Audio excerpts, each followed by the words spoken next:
Hello, good evening. എല്ലാവർക്കും കേൾക്കാൻ പറ്റുന്നുണ്ടോ? ആരെങ്കിലും ഒന്ന് റെസ്പോണ്ട് ചെയ്യണേ, കേൾക്കാൻ പറ്റുന്നുണ്ടെങ്കിൽ. Okay, thank you. So warm welcome to all of you. ഇന്ന് നമ്മുടെ ഈ ഒരു വെബിനാറിലേക്ക് കൃത്യസമയത്ത് തന്നെ എത്തിച്ചേർന്ന എല്ലാ സ്റ്റുഡൻസിനും അതുപോലെ തന്നെ എല്ലാ മാതാപിതാക്കൾക്കും ആർക്കേഡിന്റെ പേരിലുള്ള സ്വാഗതം അറിയിച്ചുകൊള്ളുന്നു. സോ ആർക്കേഡ് എന്ന് പറയുന്നത് ബേസിക്കലി ഒരു എഞ്ചിനീയേഴ്സ് ഹബ്ബാണ്. എഞ്ചിനീയറിംഗ് കഴിഞ്ഞ കുട്ടികൾക്കുള്ള സ്കിൽ ട്രെയിനിങ്ങും ഓരോ എഞ്ചിനീയേഴ്സിനെയും ഇൻഡസ്ട്രിക്ക് വേണ്ടുന്ന തരത്തിലുള്ള ഒരു സ്കിൽഡ് ആയിട്ടുള്ള എഞ്ചിനീയേഴ്സ് ആയിട്ട് മാറ്റുന്ന ഒരു പ്ലാറ്റ്ഫോമാണ് ആർക്കേഡ് എന്ന് പറയുന്നത്. അപ്പോൾ ഞങ്ങൾ ഏകദേശം 70-75ഓളം എഞ്ചിനീയേഴ്സ് അടങ്ങുന്ന ഒരു കൂട്ടമാണ്. അപ്പൊ ഞങ്ങളുടെ ഒരു നോൺ പ്രോഫിറ്റ് ഇനിഷ്യേറ്റീവ് എന്ന നിലയിലാണ് എഞ്ചിനീയറിംഗ് എന്താണെന്നുള്ളത് ശരിക്കും അത് തെരഞ്ഞെടുക്കുന്നതിന് മുന്നേ അറിയിക്കണം എന്നുള്ളൊരു തോട്ടിലേക്ക് കൊണ്ടുവന്നു. ശരിക്കും എഞ്ചിനീയറിംഗിനെ കുറിച്ച് ഒരുപാട് മിഥ്യാധാരണകളും ഒരുപാട് ഓവർ എക്സ്പെക്ടേഷൻസും ഒരുപാട് അണ്ടർ എക്സ്പെക്ടേഷൻസും ഒക്കെയുള്ള എല്ലാം കൂടി കുഴഞ്ഞു മറിഞ്ഞു കിടക്കുന്ന ഒരു സാഹചര്യമാണ് ഇപ്പോൾ ഉള്ളത്. അപ്പം as an engineering hub arcade അതിന് റെസ്പോൺസിബിൾ ആണ്. വളരെ കൃത്യമായിട്ട് എന്താണ് എഞ്ചിനീയറിംഗ്, എന്താണ് കേരളത്തിലെ എഞ്ചിനീയറിംഗ്, എന്താണ് ഇന്ത്യയിലെ എഞ്ചിനീയറിംഗിന് വരുന്ന വ്യത്യാസം എന്നുള്ള കാര്യങ്ങളെ കുറിച്ചൊക്കെ നിങ്ങളെ അവെയർ ആക്കാനായി ഉള്ളൊരു ഉദ്യമമാണ് ശരിക്കും ഇവിടെ നമ്മൾ സ്റ്റാർട്ട് ചെയ്തത്.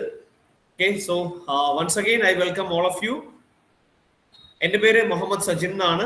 ആർക്കേഡിന്റെ ടെക്നിക്കൽ ഡയറക്ടർ ആണ്, ചാർട്ടേഡ് എഞ്ചിനീയർ കൂടിയാണ്. സോ ഇന്നത്തെ ഈ ഒരു സെഷൻ എന്ന് പറയുന്നത് എനിക്ക് ഒരു നിർബന്ധമുള്ളത്, നമ്മളൊരു ഇന്ററാക്റ്റീവ് സെഷൻ ആണ് ഉദ്ദേശിക്കുന്നത്. ജസ്റ്റ് എന്താ പറയാ, ഞാനിവിടെ പറഞ്ഞുകൊണ്ടിരിക്കും, നിങ്ങൾ ജസ്റ്റ് കേട്ടോണ്ടിരിക്കും എന്നുള്ളതല്ല, മറിച്ച് ഒരു ഇന്ററാക്റ്റീവ് സെഷൻ ആണ് നമ്മൾ ഉദ്ദേശിക്കുന്നത്. സോ നമുക്ക് സ്റ്റാർട്ട് ചെയ്യാം.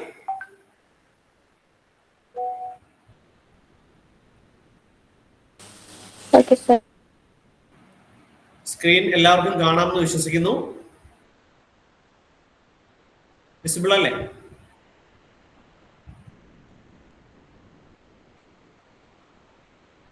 വിസിബിൾ അല്ലേ? സ്ക്രീൻ വിസിബിൾ അല്ലേ? Okay, thank you.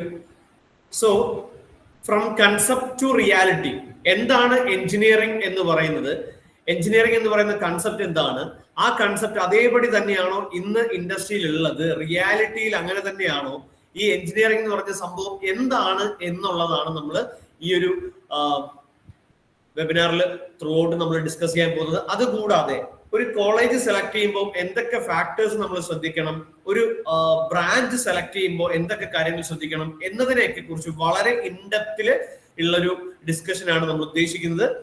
So first of all, engineering in Kerala, ഞാൻ നേരത്തെ പറഞ്ഞു, ഒരുപാട് മിത്തുകൾ നമ്മുടെ ചുറ്റും കിടന്ന് കറങ്ങുന്നുണ്ട്. എഞ്ചിനീയറിംഗ് എന്ന് പറയുന്ന ഒരു മോശം പ്രൊഫഷനാണ്, അത് പഠിച്ചിറങ്ങിയിട്ടുള്ളവർക്ക് ജോലി ഇല്ലാതെ നിൽക്കുന്ന ഒരുപാട് പേരുണ്ട്. അങ്ങനെയുള്ള ഒരുപാട് മിത്തുകളും കാര്യങ്ങളും ഒക്കെ നമ്മുടെ ചുറ്റും മിത്തുകളായും ട്രോളുകളായും ഒക്കെ വരുന്നുണ്ട്, അല്ലെ? പൂർണ്ണമായും തെറ്റാണെന്ന് ഞാൻ പറയുന്നില്ല. എഞ്ചിനീയറിംഗ് എന്ന് പറയുന്നത്, നമ്മൾ കോമൺ ലോജിക്കൽ ഒന്ന് ആലോചിച്ച് നോക്കിയേ, ഇന്ന് നമ്മുടെ ലോകം എന്ന് പറയുന്നത് ടെക്നോളജി അഡ്വാൻസ്മെന്റിന്റെ പുറകെ പോകുന്ന ഒരു ലോകമാണ്, അല്ലെ? വളരെ സ്പീഡിൽ തന്നെ, വളരെ നല്ലൊരു പേസിൽ തന്നെ ടെക്നോളജി അഡ്വാൻസ്മെന്റുകൾ നടന്നുകൊണ്ടിരിക്കുകയും അതേപോലെ പുതിയ പുതിയ പ്രൊജക്ടുകൾ day by day, hour by hour പുതിയ പുതിയ പ്രൊജക്ടുകളും വന്നുകൊണ്ടിരിക്കുകയാണ്. ഇപ്പൊ കൺസ്ട്രക്ഷൻ എടുത്താലും ശരി, പ്രൊഡക്ഷൻ എടുത്താലും ശരി, ഇലക്ട്രിസിറ്റി എടുത്താലും ശരി, ഏതൊരു ഫീൽഡ് ആയാലും ശരി, അതിലൊക്കെ അഡ്വാൻസ്മെന്റുകൾ അല്ലാണ്ട് താഴേക്ക് പോകുന്ന ഒരു ഇൻഡസ്ട്രിയും ഇന്ന് ഇന്ത്യയിൽ കാണാൻ പറ്റില്ല. സോ എഞ്ചിനീയറിംഗ് മാത്രം ഒരു ഹോൾ ക്യാൻവാസ് എടുത്ത് നോക്കുവാണെങ്കിൽ അറൌണ്ട് 3.5% ഗ്രോത്ത് ആണ് പെർ ഇയർ എഞ്ചിനീയറിംഗ് ഇൻഡസ്ട്രികൾ എല്ലാം കൂടി എടുത്തു കഴിഞ്ഞാൽ ഇന്ത്യയിൽ വരുന്നത്. അത്രയും ഒരു കളക്റ്റീവ് ആയിട്ടുള്ള ഒരു ബാൻഡില് അത്രയും അധികം ഗ്രോത്ത് എന്ന് പറയുന്നത് ഇറ്റ്സ് റിമാർക്കബിൾ. സോ എഞ്ചിനീയറിംഗ് എന്ന് പറയുന്നതിന് എന്നും ഓപ്പർച്യൂണിറ്റികൾ തന്നെയാണുള്ളത്. പക്ഷേ അറ്റ് ദ സെയിം ടൈം കേരളത്തിൽ പഠിച്ചിറങ്ങുന്ന എഞ്ചിനീയർമാരിൽ, I am so sorry to say that, around 40% ആൾക്കാർ മാത്രമേ അവർ പഠിച്ച ഫീൽഡിൽ ജോലി ചെയ്യുന്നുള്ളൂ. 40% ആളുകൾ മാത്രമേ അവർ പഠിച്ച ഫീൽഡിൽ ജോലി ചെയ്യുന്നുള്ളൂ. ഇവിടെ എഞ്ചിനീയറിംഗ് റിലേറ്റഡ് ആയിട്ടുള്ള പ്രൊജക്ടുകൾ ഇല്ലാഞ്ഞിട്ടാണോ? കമ്പയർ ചെയ്ത് കഴിഞ്ഞാൽ കുറവും കൂടുതലും ഒക്കെ പല സ്റ്റേറ്റുകളിൽ ഉണ്ടാവാം, പക്ഷെ ഇല്ലാഞ്ഞിട്ടാണോ? ഇവിടെ എഞ്ചിനീയേഴ്സിന് ആവശ്യമില്ലാഞ്ഞിട്ടാണോ? അല്ല. ഇവിടെ ധാരാളം ജോലികളുണ്ട്. അറ്റ് ദ സെയിം ടൈം ജോലി ഇല്ലാണ്ട് നിൽക്കുന്ന എഞ്ചിനീയേഴ്സിനെയും നിങ്ങൾക്ക് ഒരുപാട് കാണാം. ഇത് രണ്ടും കറക്റ്റ് ആയിട്ടുള്ള സ്റ്റേറ്റ്മെന്റ്സ് ആണ്. ജോലികൾ ഒരുപാടുണ്ട്, ജോലി ഇല്ലാണ്ട് നിൽക്കുന്നവർ ഒരുപാടുണ്ട്. ഇത് രണ്ടും കൂടി എങ്ങനെ പോസിബിൾ ആവുക അല്ലെ? പക്ഷെ ഇത് രണ്ടും കൂടെ പോസിബിൾ ആവും. എടാ, ഈ പറഞ്ഞ ജോലികളിലേക്ക് ഈ നിൽക്കുന്ന ജോലി ഇല്ലാണ്ട് നിൽക്കുന്ന എഞ്ചിനീയേഴ്സ് സ്യൂട്ട് ആവുന്നില്ല എന്നുള്ളതാണ് അതിലെ ഏറ്റവും മെയിൻ ആയിട്ടുള്ള ഫാക്ടർ എന്ന് പറയുന്നത്. അപ്പൊ നമ്മുടെ ഒരു സിസ്റ്റത്തിൽ നിന്ന് പഠിച്ചിറങ്ങുന്ന പല കുട്ടികളും അൺഫോർച്ചുനേറ്റ്ലി ഈ പറഞ്ഞ പോലെയുള്ള നല്ല ജോലികളിലേക്ക് സ്യൂട്ടഡ് ആവുന്നില്ല. അതാണ് ശരിക്കും എഞ്ചിനീയറിംഗ് കഴിഞ്ഞ് നിൽക്കുന്ന കുട്ടികൾക്ക് ജോലി ഇല്ലാണ്ട് നിൽക്കുന്നതിന്റെ ഒരു കാരണം. പിന്നെ അക്കാഡമിക്കലിയും അതുപോലെ തന്നെ ഇൻഡസ്ട്രിയിലും പ്രൂവൺ ആയിട്ടുള്ള ഒരു കാൻഡിഡേറ്റിന് മാത്രമേ ഇന്ന് നമ്മുടെ ഇൻഡസ്ട്രിക്ക് ആവശ്യമുള്ളൂ അല്ലെ? നിങ്ങൾക്ക് നോക്കിയ എന്ന് പറഞ്ഞ ഫോണിനെ കുറിച്ച് അറിയോ? കേട്ടിട്ടുണ്ടല്ലോ. നോക്കിയ എന്ന് പറഞ്ഞ ഫോണിനെ കുറിച്ച് കേട്ടിട്ടുണ്ടോ എല്ലാവരും? കണ്ടിട്ടുണ്ടോ? നോക്കിയ ഫോൺ, പഴയ കീപാഡ് ഒക്കെ ഉള്ള നോക്കിയ ഫോൺ കണ്ടിട്ടില്ലേ? കണ്ടിട്ടില്ലേ? സോ ആ ഫോൺ നോക്കിയ എന്ന് പറയുന്ന ആ ബ്രാൻഡിന് എന്താ സംഭവിച്ചേ? വളരെ നല്ല ക്വാളിറ്റി ആയിരുന്നു, വളരെ നല്ല പ്രൊഡക്റ്റുകളായിരുന്നു, നല്ല സർവീസ് ആയിരുന്നു, എല്ലാം ഓക്കെ. പക്ഷെ അവർ ഇന്ന് ഇന്ത്യയിലെ സ്മാർട്ട് ഫോൺ അല്ലെങ്കിൽ മൊബൈൽ ഫോൺ ഇൻഡസ്ട്രിന്ന് ഏറ്റവും താഴേക്കിടയിൽ കിടക്കുന്ന ഒരു കമ്പനിയാണ്. ലോകത്തെ തന്നെ വൻ ബ്രാൻഡ് ആയിരുന്ന, ശരിക്കും ആ ഒരു ഇൻഡസ്ട്രി അടക്കി വാഴ്ന്നുകൊണ്ടിരുന്ന ഒരു കമ്പനിയായിരുന്നു നോക്കിയ എന്ന് പറയുന്നത്. എന്തുകൊണ്ട് അത്രയും വലിയ ഗ്ലോബൽ ലീഡർ പോലും ഇന്ന് ഏറ്റവും താഴോട്ട് വന്നു? ടെക്നോളജി അഡ്വാൻസ്മെന്റിന്റെ പുറകെ പോയില്ല. ഔട്ട്ഡേറ്റഡ് ആയിട്ട് നിന്ന ആ ഒരു കാരണം കൊണ്ട് മാത്രം നോക്കിയ എന്ന് പറയുന്ന ആള് അത്രയും ക്വാളിറ്റി ഉണ്ടായിരുന്ന ഒരു ബ്രാൻഡ് ഇൻഡസ്ട്രിയിൽ നിന്ന് വൈപ്പൗട്ടായി. അതുപോലെ തന്നെയാണ് നമ്മുടെ ഇൻഡസ്ട്രിയിൽ ഓരോ എഞ്ചിനീയർമാരുടെയും കാര്യം. എത്ര പെർസെന്റേജ് മാർക്ക് ഉണ്ട് എന്ന് പറഞ്ഞിട്ടും കാര്യമില്ല. ടെക്നോളജി അഡ്വാൻസ്മെന്റ് അനുസരിച്ചും ഇൻഡസ്ട്രിയെ അറിയാണ്ട് പുസ്തകം മാത്രം പഠിച്ചാൽ ഒരിക്കലും ഒരു എഞ്ചിനീയർ ആവത്തില്ല. നിങ്ങൾ നാളെ പഠിക്കാൻ പോകുന്നത് BA ലിറ്ററേച്ചർ അല്ല, BA ഹിസ്റ്ററി അല്ല. പുസ്തകം മാത്രം പഠിച്ച് അത് പോയി പ്രസന്റ് ചെയ്ത് വെക്കാനായിട്ട് നിങ്ങൾ പഠിക്കുന്നത് ഈ പറഞ്ഞ ബ്രാഞ്ചുകളൊന്നും അല്ല. നിങ്ങൾ ഒരു പ്രൊഫഷണൽ ഡിഗ്രിയാണ് നോക്കുന്നതെങ്കിൽ നിങ്ങൾ പ്രൊഫഷണൽ ആയാൽ മാത്രമേ ആ ജോലി ലഭിക്കുള്ളൂ. അതിന് നിങ്ങളുടെ മാർക്കിന്റെ കനവല്ല നോക്കുന്നത്, നിങ്ങൾക്ക് എത്രത്തോളം കാര്യങ്ങൾ അറിയാം എന്നുള്ളതാണ് അവിടെ ഒരു ജോലിയിലേക്ക് വരുമ്പോഴത്തേക്ക് എന്താ പറയാ മെയിൻ ഫാക്ടർ ആയിട്ട് അവിടെ വരുന്നത് അല്ലെ?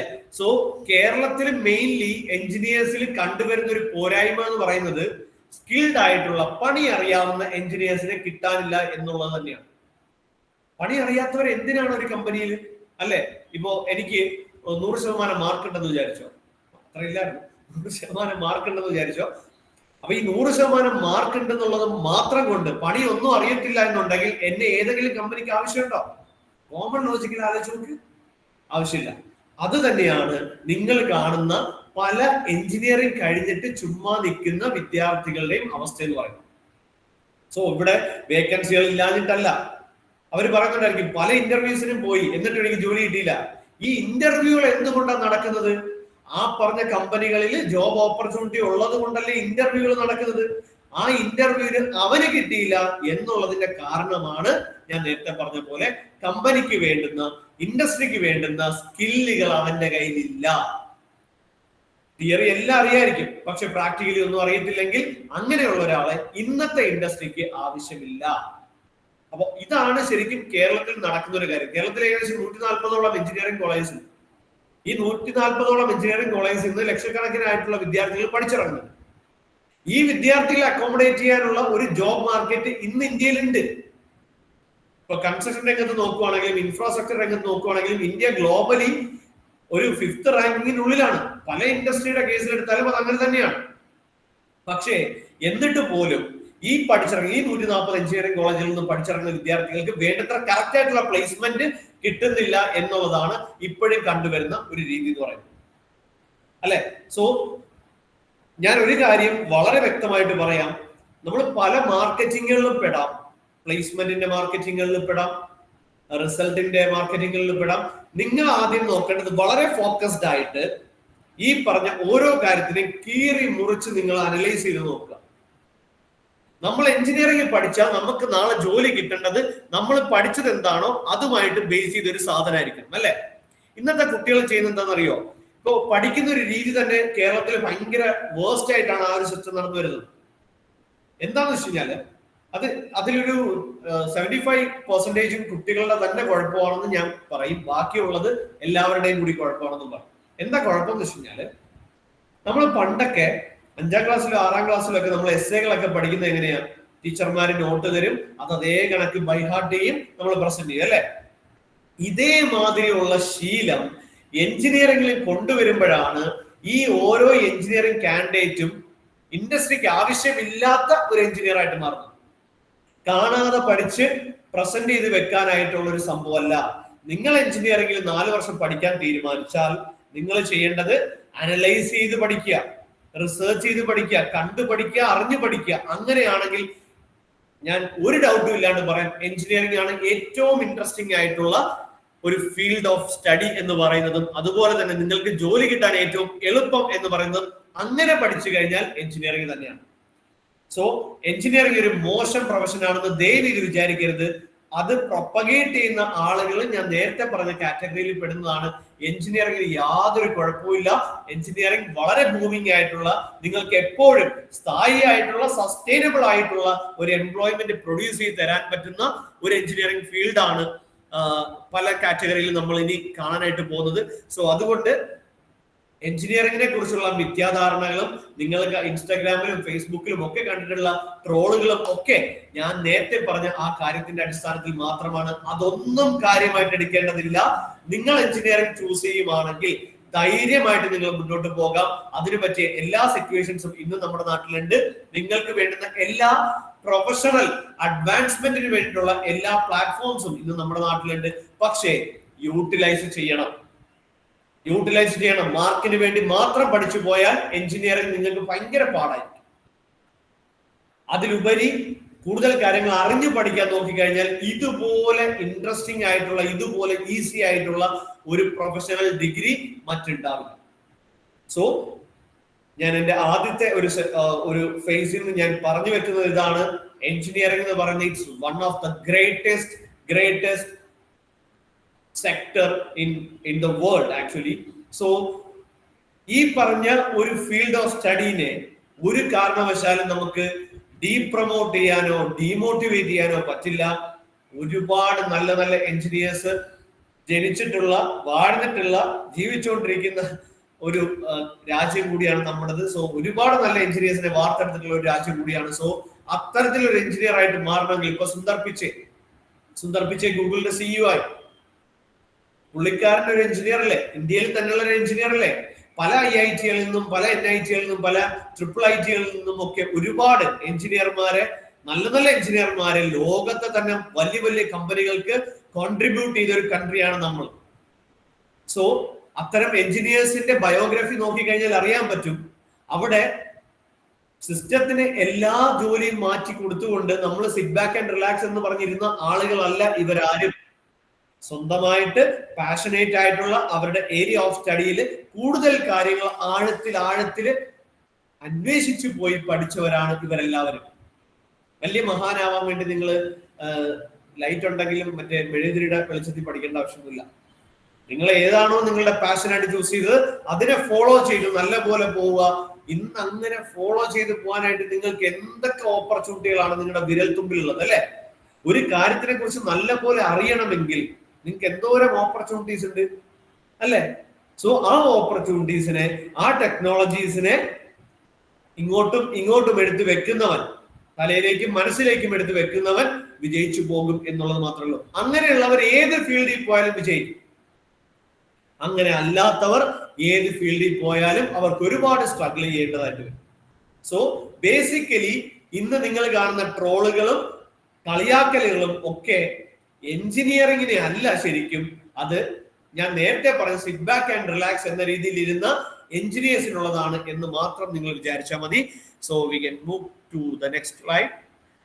സോ എന്താണ് ഒരു ബ്രാഞ്ച് ഓഫ് എഞ്ചിനീയറിംഗ്? ഞാൻ പറഞ്ഞു ഒരുപാട് ഓപ്പർച്യൂണിറ്റികൾ ലൈ ചെയ്യുന്ന ഒരു ഫീൽഡ് ഓഫ് സ്റ്റഡിയാണ് എഞ്ചിനീയറിംഗ് എന്ന് പറയുന്നത്, അല്ലെങ്കിൽ ഒരു ഇൻഡസ്ട്രിയാണ് എഞ്ചിനീയറിംഗ് എന്ന് പറയുന്നത്. സോ ആ ഒരു എഞ്ചിനീയറിംഗ് ഇൻഡസ്ട്രിയിൽ ഒരു ബ്രാഞ്ച് ചൂസ് ചെയ്യുമ്പോൾ എന്തൊക്കെ ഫാക്ടേഴ്സ് ആയിരിക്കണം നിങ്ങൾ കൺസിഡർ ചെയ്യേണ്ടത്? ചാടിക്കേറി ഫീസ് കുറവുള്ള ഒരെണ്ണം നോക്കിയാണോ വേണ്ടത്? അല്ലെങ്കിൽ എന്റെ ചേട്ടൻ ഏതാണോ പഠിച്ചത് അതിലേക്ക് പോവുകയാണോ വേണ്ടത്? അല്ല, അത്തരം രീതികളിലേക്കൊക്കെ പോകുമ്പോഴാണ് നിങ്ങൾക്ക് പല കാര്യങ്ങളും നിങ്ങളുടെ ഇഷ്ടമില്ലാണ്ട് എടുത്തത് കൊണ്ട്, ഇപ്പോ നമ്മള് ഒരു പഴഞ്ചൊല്ല് പറയും, ഇഷ്ടമില്ലാത്ത അച്ചി തൊട്ടതെല്ലാം കുറ്റം എന്ന് പറയും. അതേമാതിരിയാണ് നിങ്ങൾക്ക് ഇഷ്ടമില്ലാണ്ട് നിങ്ങൾ ആരുടെയെങ്കിലും പ്രേരണ മൂലമോ അല്ലെങ്കിൽ മറ്റാരെങ്കിലും ചെയ്തത് അതേപടി കോപ്പി പേസ്റ്റ് ചെയ്ത് വെക്കുമ്പോഴോ ആണ് നമുക്ക് പലതും അങ്ങോട്ട് യോജിച്ചു പോകാൻ പറ്റാത്തത്. സോ ഞാൻ വ്യക്തമായിട്ട് പറഞ്ഞുതരാം, ഒരു എഞ്ചിനീയറിംഗ് ബ്രാഞ്ച് സെലക്ട് ചെയ്യുമ്പോൾ കുറച്ചധികം ഫാക്ടറുകൾ നോക്കുക. ആ ഫാക്ടറുകൾ മാത്രം നോക്കുക. അത് മാത്രം നോക്കി നിങ്ങളുടെ ഏതാണോ പഠിക്കാൻ പോകുന്നത് ആ ബ്രാഞ്ച് ചൂസ് ചെയ്യാം. അല്ലാണ്ട് ഞാൻ നേരത്തെ പറഞ്ഞ പോലെ ഒരു മാർക്കറ്റിങ്ങോ ഒരു മിസ്ലീഡിങ്ങോ ഒന്നും നിങ്ങളെ മേൽ ഒരു സ്വാധീനം ചെലുത്താതിരിക്കട്ടെ. So the factors are, first one, obviously നിങ്ങൾക്ക് എന്താണ് ഇഷ്ടം, നിങ്ങളുടെ പാഷൻ. ഇപ്പൊ ചിലർക്ക് പണ്ട് തൊട്ടേ ഈ ഇലക്ട്രിക് പണിയൊക്കെ ഭയങ്കര ഇഷ്ടമായിരിക്കും അല്ലെ. എന്ത് സാധനം കണ്ടാലും അഴിച്ച് അതിന്റെ അകത്ത് മോട്ടറും അതിന്റെ ബാറ്ററിയും ഒക്കെ എടുത്ത് ചെയ്യാനും, ഈ ഇലക്ട്രിക്കൽ വർക്കുകളൊക്കെ നടക്കുമ്പോൾ അവരുടെ കൂടെ പോയി നിന്ന് ചെയ്യാനും ഒക്കെ ഭയങ്കര ഇൻട്രസ്റ്റ് ആയിരിക്കും. ഞാൻ അത്തരത്തിൽ ഇൻട്രസ്റ്റ് ഉള്ള ഒരു ഒരു ആളായിരുന്നു, ഒരു കുഞ്ഞായിരുന്നു. സോ അതിനെ ബേസ് ചെയ്തിട്ട് തന്നെയാണ് ഞാൻ ഇലക്ട്രിക്കൽ എഞ്ചിനീയറിംഗ് ചൂസ് ചെയ്തത്. ഞാനൊരു ഇലക്ട്രിക്കൽ എഞ്ചിനീയറാണ്. സോ അങ്ങനെ പഠിച്ചത് കൊണ്ട് എനിക്ക് ഇപ്പോഴും എഞ്ചിനീയറിംഗ് എടുത്തത് ഒരു പോരായ്മയായിട്ടോ ഒരു മോശം തീരുമാനമായിട്ടോ എനിക്ക് തോന്നിയിട്ടേ ഇല്ല. മറിച്ച് ഞാൻ എന്റെ ലൈഫിൽ എടുത്ത ഏറ്റവും നല്ല തീരുമാനമാണ് എഞ്ചിനീയറിംഗ് എന്ന് എനിക്ക് എക്കാലത്തും എവിടെയും പറയാനുള്ള കോൺഫിഡൻസ് ഇപ്പോൾ ഉണ്ട്. അത് ഈ എഞ്ചിനീയറിംഗ് എന്ന് പറയുന്ന സാധനം മാത്രം തന്നെയാണ്. അപ്പോ അതുപോലെ തന്നെ ഇഷ്ടമില്ലാതെ നമ്മൾ എന്ത് പഠിച്ചാലും ശരി, നമുക്ക് അതിൻ്റെ അകത്ത് ഒരു സസ്റ്റെയിൻ ചെയ്ത് പോകാനായിട്ട് പറ്റില്ല. ഒരു പ്രാവശ്യം നിങ്ങൾ പഠിക്കുമായിരിക്കും, മാർക്ക് വാങ്ങുമായിരിക്കും.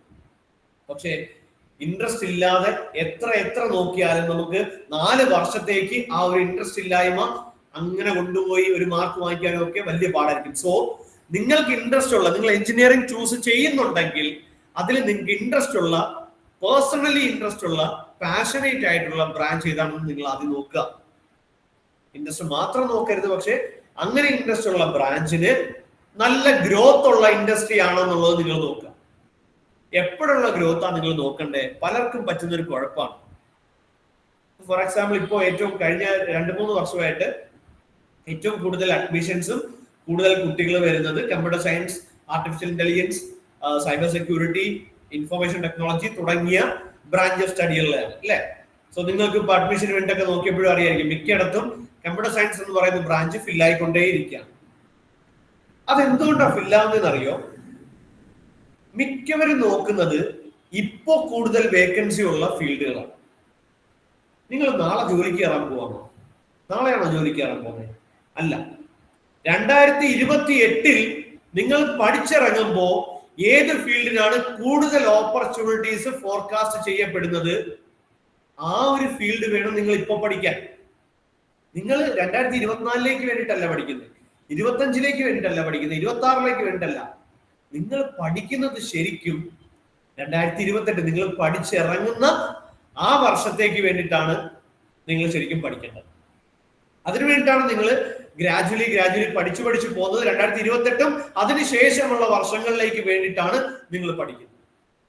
സോ അന്നേരം മുതൽ ഗ്രോത്ത് ഉള്ള ഇൻഡസ്ട്രി ഏതാണ് കണക്കിലാക്കപ്പെടുന്നത്, സ്റ്റെബിലിറ്റി ഉള്ള ഫീൽഡുകൾ ഏതാണ്. ഇപ്പോ കോർ എഞ്ചിനീയറിംഗ് ബ്രാഞ്ചുകൾ എന്ന് പറയും, സിവിൽ, മെക്കാനിക്കൽ, ഇലക്ട്രിക്കൽ. ഈ 3 എണ്ണത്തിനെയാണ് കോർ ബ്രാഞ്ച് ഓഫ് എഞ്ചിനീയറിംഗ് എന്ന് പറയുന്നത്.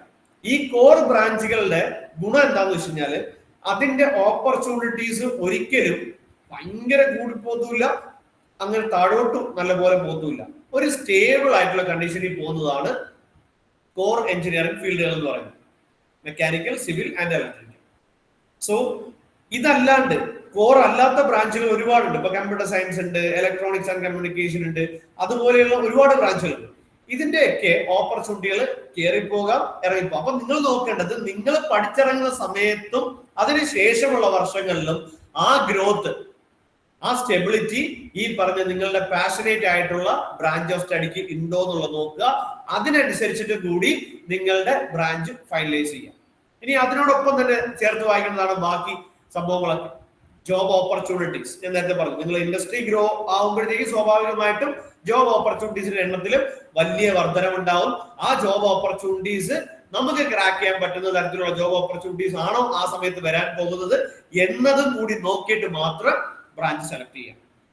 കരിയറിൽ അഡ്വാൻസ്മെന്റ് പറ്റുമോ, ഇപ്പോ ഫോർ എക്സാമ്പിൾ നിങ്ങൾ റിസർച്ച് റിലേറ്റഡ് ആയിട്ട് പോവാണ്, അല്ലെങ്കിൽ ഫോറിനിൽ പോയിട്ട് നിങ്ങളുടെ സ്റ്റഡീസ് കണ്ടിന്യൂ ചെയ്യാനായിട്ട് പോവാണ്. അപ്പോൾ ആ രീതികളിലേക്കൊക്കെ പോകുമ്പോഴത്തേക്ക് ഒരു കരിയർ അഡ്വാൻസ്മെന്റിന് വേണ്ടിയിട്ടുള്ള ഓപ്പർച്യൂണിറ്റീസ് ഉള്ള ബ്രാഞ്ച് ആണോ നിങ്ങൾ സെലക്ട് ചെയ്തത് എന്നുള്ളത് നോക്കുക. ഈ ബ്രാഞ്ചിൽ ഒരുപാട് റിസർച്ച് പേപ്പറുകൾ അല്ലെങ്കിൽ റിസർച്ച് മെത്തഡോളജീസും കാര്യങ്ങളൊക്കെ നടക്കുന്നുണ്ടോ എന്നുള്ളതൊക്കെ നിങ്ങൾ നോക്കുക. റിസർച്ച് വർക്കുകളും കാര്യങ്ങളും ഒക്കെ ധാരാളം നടക്കുന്ന ഫീൽഡ് ആണോ നിങ്ങൾ ഈ ചൂസ് ചെയ്ത ബ്രാഞ്ച് എന്നുള്ളത് നിങ്ങൾ നോക്കുക. ഇന്നോവേറ്റീവ് ആയിട്ടുള്ള ടെക്നോളജി അഡ്വാൻസ്മെന്റ് നല്ലപോലെ വരുന്ന ബ്രാഞ്ച് ആണോ എന്നുള്ളത് നോക്കുക.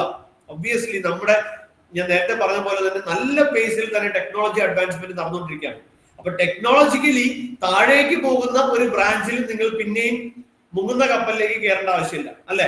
അപ്പൊ ടെക്നോളജി റിലേറ്റഡ് ആയിട്ട് നിങ്ങൾക്ക് അറിയാലോ, നിങ്ങളിപ്പം ശരിക്കും വളരെ സ്മാർട്ട് ആയിട്ടുള്ള ജനറേഷൻ ആണ് ഇപ്പൊ വരുന്ന ജനറേഷൻസ് ഒക്കെ.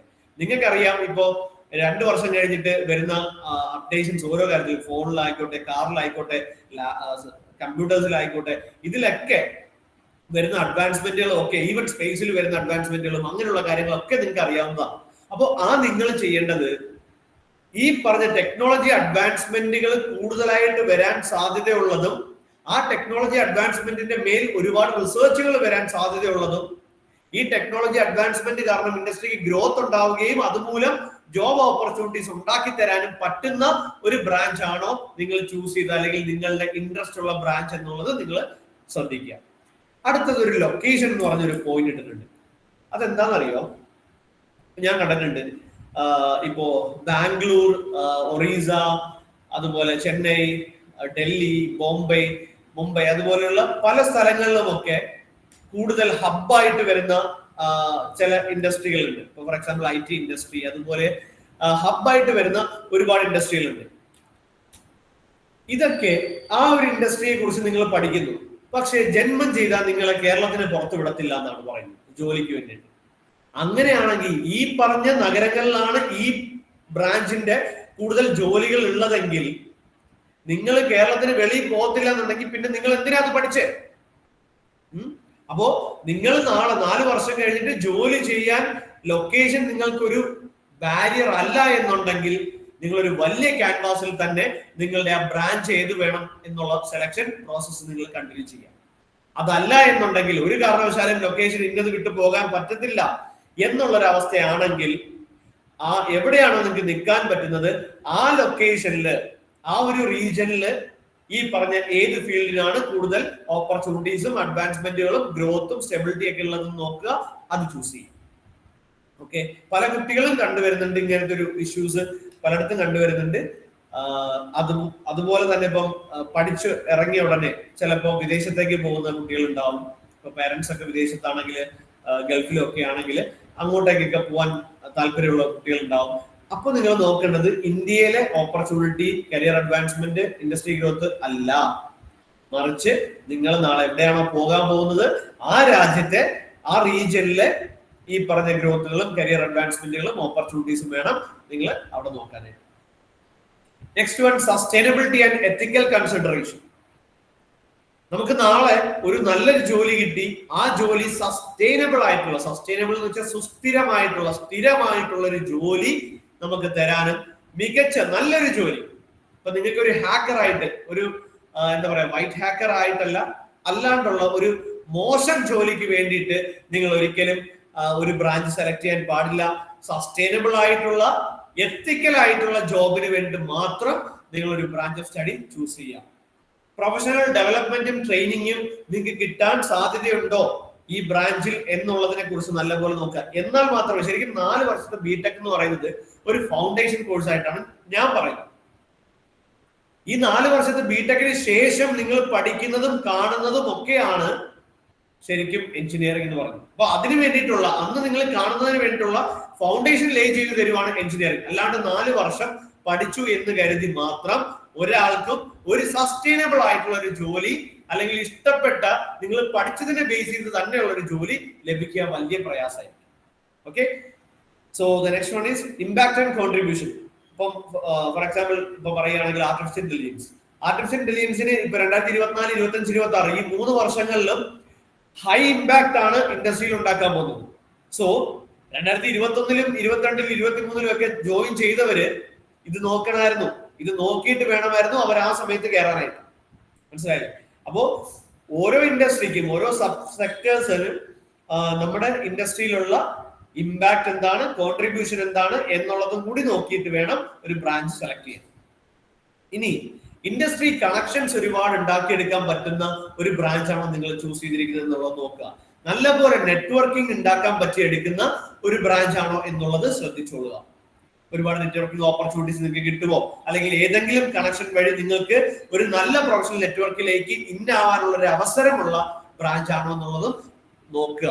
നെക്സ്റ്റ് വൺ, ജോബ് റോൾസ് നോക്കുക. നിങ്ങൾ പഠിച്ചിറങ്ങിയതിനു ശേഷം എന്തൊക്കെയാണ് ജോബ് റോൾസ്, നിങ്ങൾ 4 വർഷം കഴിഞ്ഞ് ഇറങ്ങുമ്പോൾ ഏതൊക്കെ ജോബ് റോളിലാണ് ജൂനിയർ എഞ്ചിനീയർ, എഞ്ചിനീയർ മാനേജർ എന്നുള്ള പോസ്റ്റുകളിലേക്കൊക്കെ നോക്കുമ്പോൾ നിങ്ങൾ ചൂസ് ചെയ്ത ബ്രാഞ്ച് കൂടിയായിട്ട് കമ്പയർ ചെയ്ത് നോക്കുമ്പോൾ എന്തൊക്കെ ജോബ് റോൾസ് ആ ബ്രാഞ്ചിൽ അവൈലബിൾ ആണ്, അതിന് എന്തൊക്കെയാണ് റെസ്പോൺസിബിലിറ്റീസ്, ഇതൊക്കെ ചെയ്യാൻ നിങ്ങൾക്ക് ഇഷ്ടമുണ്ടോ എന്നുള്ള കാര്യം കൂടി നോക്കിയിട്ടും സാലറി മറ്റു ബെനിഫിറ്റുകളും ഒക്കെ നോക്കിയിട്ട്, അപ്പൊ ഇത്രയും കാര്യങ്ങൾ നോക്കിയിട്ട് വേണം ഒരു ബ്രാഞ്ച് സെലക്ട് ചെയ്യാൻ. അല്ലാണ്ട് ഒരിക്കലും ഫീസ് കുറവോ, എന്റെ ചേട്ടൻ അത് പഠിച്ചു അല്ലെങ്കിൽ എന്റെ ചേച്ചി അത് പഠിച്ചു എന്ന് പറഞ്ഞിട്ടോ, അല്ലെങ്കിൽ മറ്റാരെങ്കിലും എന്തെങ്കിലും എടാ അത് പാടാണ് മറ്റേത് പഠിച്ച എളുപ്പമാണ് എന്ന് പറഞ്ഞത് കേട്ടിട്ടോ ഒന്നും ഒരു മാർക്കറ്റിംഗ് ഒരു ഏജൻസിയും വിളിച്ചിട്ട് നിങ്ങൾ ഇന്ന ബ്രാഞ്ച് നല്ലതാണ് എന്ന് പറഞ്ഞാൽ അതിന് തലവെച്ചു കൊടുക്കുകയും ചെവി വെച്ചു കൊടുക്കുകയും ചെയ്യാതെ ഈ പറഞ്ഞ ഇത്രയും കാര്യങ്ങൾ വളരെ ശ്രദ്ധാപൂർവം നിങ്ങൾ തന്നെ നല്ല രീതിയിൽ റിസർച്ച് നടത്തുക. നിങ്ങൾ നെറ്റിൽ നല്ലപോലെ സെർച്ച് ചെയ്ത് നോക്കുക. ഈ പറഞ്ഞ കാര്യങ്ങളൊക്കെ പരസ്യങ്ങൾ നോക്കാതെ ഫാക്ടുകൾ നോക്കിക്കൊണ്ട് ഓരോ ബ്രാഞ്ചുകളും സെലക്ട് ചെയ്യുക. ഓക്കെ, ഒരു ബ്രാഞ്ച് സെലക്ട് ചെയ്യേണ്ടത് എങ്ങനെയാണെന്നുള്ളത് മനസ്സിലായോ? ഇത്രയും കാര്യങ്ങൾ വളരെ വ്യക്തമായിട്ട് നോക്കിയാൽ മാത്രമേ ഒരു ബ്രാഞ്ച് ഓഫ് സ്റ്റഡി നമുക്ക് സെലക്ട് ചെയ്യാൻ പറ്റുള്ളൂ. അല്ലെങ്കിൽ ചുമ്മാ നമ്മൾ കറക്കി നോക്കി ഏതെങ്കിലും മതി, എന്റെ കൂട്ടുകാരിൽ അതിന് പോകുന്നു എന്നാ പിന്നെ ഞാനും അതിന് പോയേക്കാം എന്ന് പറഞ്ഞ് പോയി കഴിഞ്ഞാൽ അവിടെയാണ് ഈ പറഞ്ഞ പോലെ അവിടെ തൊട്ട് നമ്മൾ പ്രൊഫഷണൽ അല്ലാണ്ടാവുക. ഇങ്ങോട്ട് പോകേണ്ടതിന് നമ്മൾ തിരിച്ചു പൊയ്ക്കൊണ്ടിരിക്കുക. അങ്ങനെയുള്ള കാര്യങ്ങൾ തുടക്കത്തിൽ വരുത്തി വെക്കുന്ന അത്തരം പിഴവുകളാണ് ആ ഒരു ഡിഗ്രിയുടെ അവസാനം വരെ നിങ്ങൾ കൊണ്ടുവന്നത്. ഇത് എഞ്ചിനീയറിംഗിന് മാത്രമല്ല കേട്ടോ, ഏതൊരു ബ്രാഞ്ച് അല്ലെങ്കിൽ ഏതൊരു ഇൻഡസ്ട്രി, ഏതൊരു മേഖല ചൂസ് ചെയ്യുന്നതിലും ഏറ്റവും ഇമ്പോർട്ടന്റ് ആയിട്ട് നിങ്ങൾ നോക്കേണ്ട കാര്യങ്ങളാണ് ഈ പറഞ്ഞതൊക്കെ. നിങ്ങൾ ഏത് കോഴ്സിനോ പോകും, BSc നഴ്സിംഗിനോ അല്ലെങ്കിൽ മറ്റേതെങ്കിലും കോഴ്സുകൾക്കോ ഏത് വേണമെങ്കിലും പൊക്കോ, നിങ്ങൾ ഇത്രയും കാര്യങ്ങൾ വളരെ ശ്രദ്ധാപൂർവം നോക്കിയിട്ട് മാത്രം അത് ചൂസ് ചെയ്യുക. മറ്റാരുടെയും ഇൻഫ്ലുവൻസ് നിങ്ങളിൽ ഉണ്ടാവരുത്. അതാണ് ഏറ്റവും ഇമ്പോർട്ടൻറ്റ്. ചിലപ്പോ നമ്മളോട് ഒരു അഡ്വൈസ് തരുന്നയാൾക്കോ സജഷൻ തരുന്നയാൾക്കോ ഒരു ഹിഡൻ അജണ്ട ഉണ്ടാവാതിരിക്കാം. സോ അതുകൊണ്ട് ദയവിൽ ഞാൻ വീണ്ടും പറയുകയാണ്, ഞാൻ ഏകദേശം ഈ പറഞ്ഞ 120ഓളം കോളേജസിലും പല ഇയേഴ്സിലുള്ള കുട്ടികൾക്ക് വേണ്ടി സെഷൻസ് എടുക്കാൻ പോയിട്ടുണ്ട്. നിങ്ങൾ ഇൻട്രൊഡക്ഷനിൽ കണ്ടു കാണും ഒരു India book of records holder എന്ന് പറഞ്ഞിരിക്കുന്നത്. ഇന്ത്യയിലെ ഏറ്റവും കൂടുതൽ എഞ്ചിനീയറിംഗ് സെഷൻസ് ഒരു വർഷം എടുത്തതിന്റെ ഇന്ത്യ ബുക്ക് ഓഫ് റെക്കോർഡ്സിന്റെ ഒരു വലിയ ഹോൾഡർ ആണ് ഞാനും.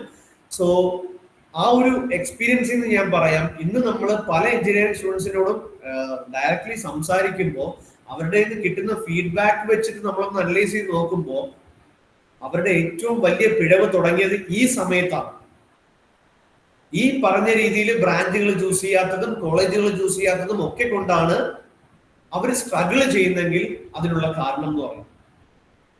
സോ ഞാൻ വീണ്ടും പറയുകയാണ്, ഒരു ഇൻഫ്ലുവൻസും വരുത്താതെ, ഒരു ഇൻഫ്ലുവൻസിനും ചെവിയും തലയും കൊടുക്കാതെ സ്വന്തമായി തന്നെ ഈ പറഞ്ഞ കാര്യങ്ങൾ നോക്കുക, അതിൽ കൂടുതൽ റിസർച്ച് നടത്തുക. റിസർച്ച് നടത്തിക്കൊണ്ട് മാത്രം ഒരു ബ്രാഞ്ച് ഓഫ് സ്റ്റഡി ചൂസ് ചെയ്യാം. ഇനി ഏതൊക്കെയാണ് ബ്രാഞ്ചസ് ഉള്ളതെന്നുള്ളത് നോക്കാം. ഞാനിപ്പോ എല്ലാം ഒന്നും ഇട്ടിട്ടില്ല, വളരെ ബ്രീഫായിട്ട് മാത്രമേ കാണിച്ചുള്ളൂ. എഞ്ചിനീയറിംഗ് ഇൻഡസ്ട്രീസ് നമ്മൾ നോക്കുകയാണെങ്കിൽ civil and construction engineering, infrastructure engineering എന്നും ഇതിനെ പറയാറുണ്ട്.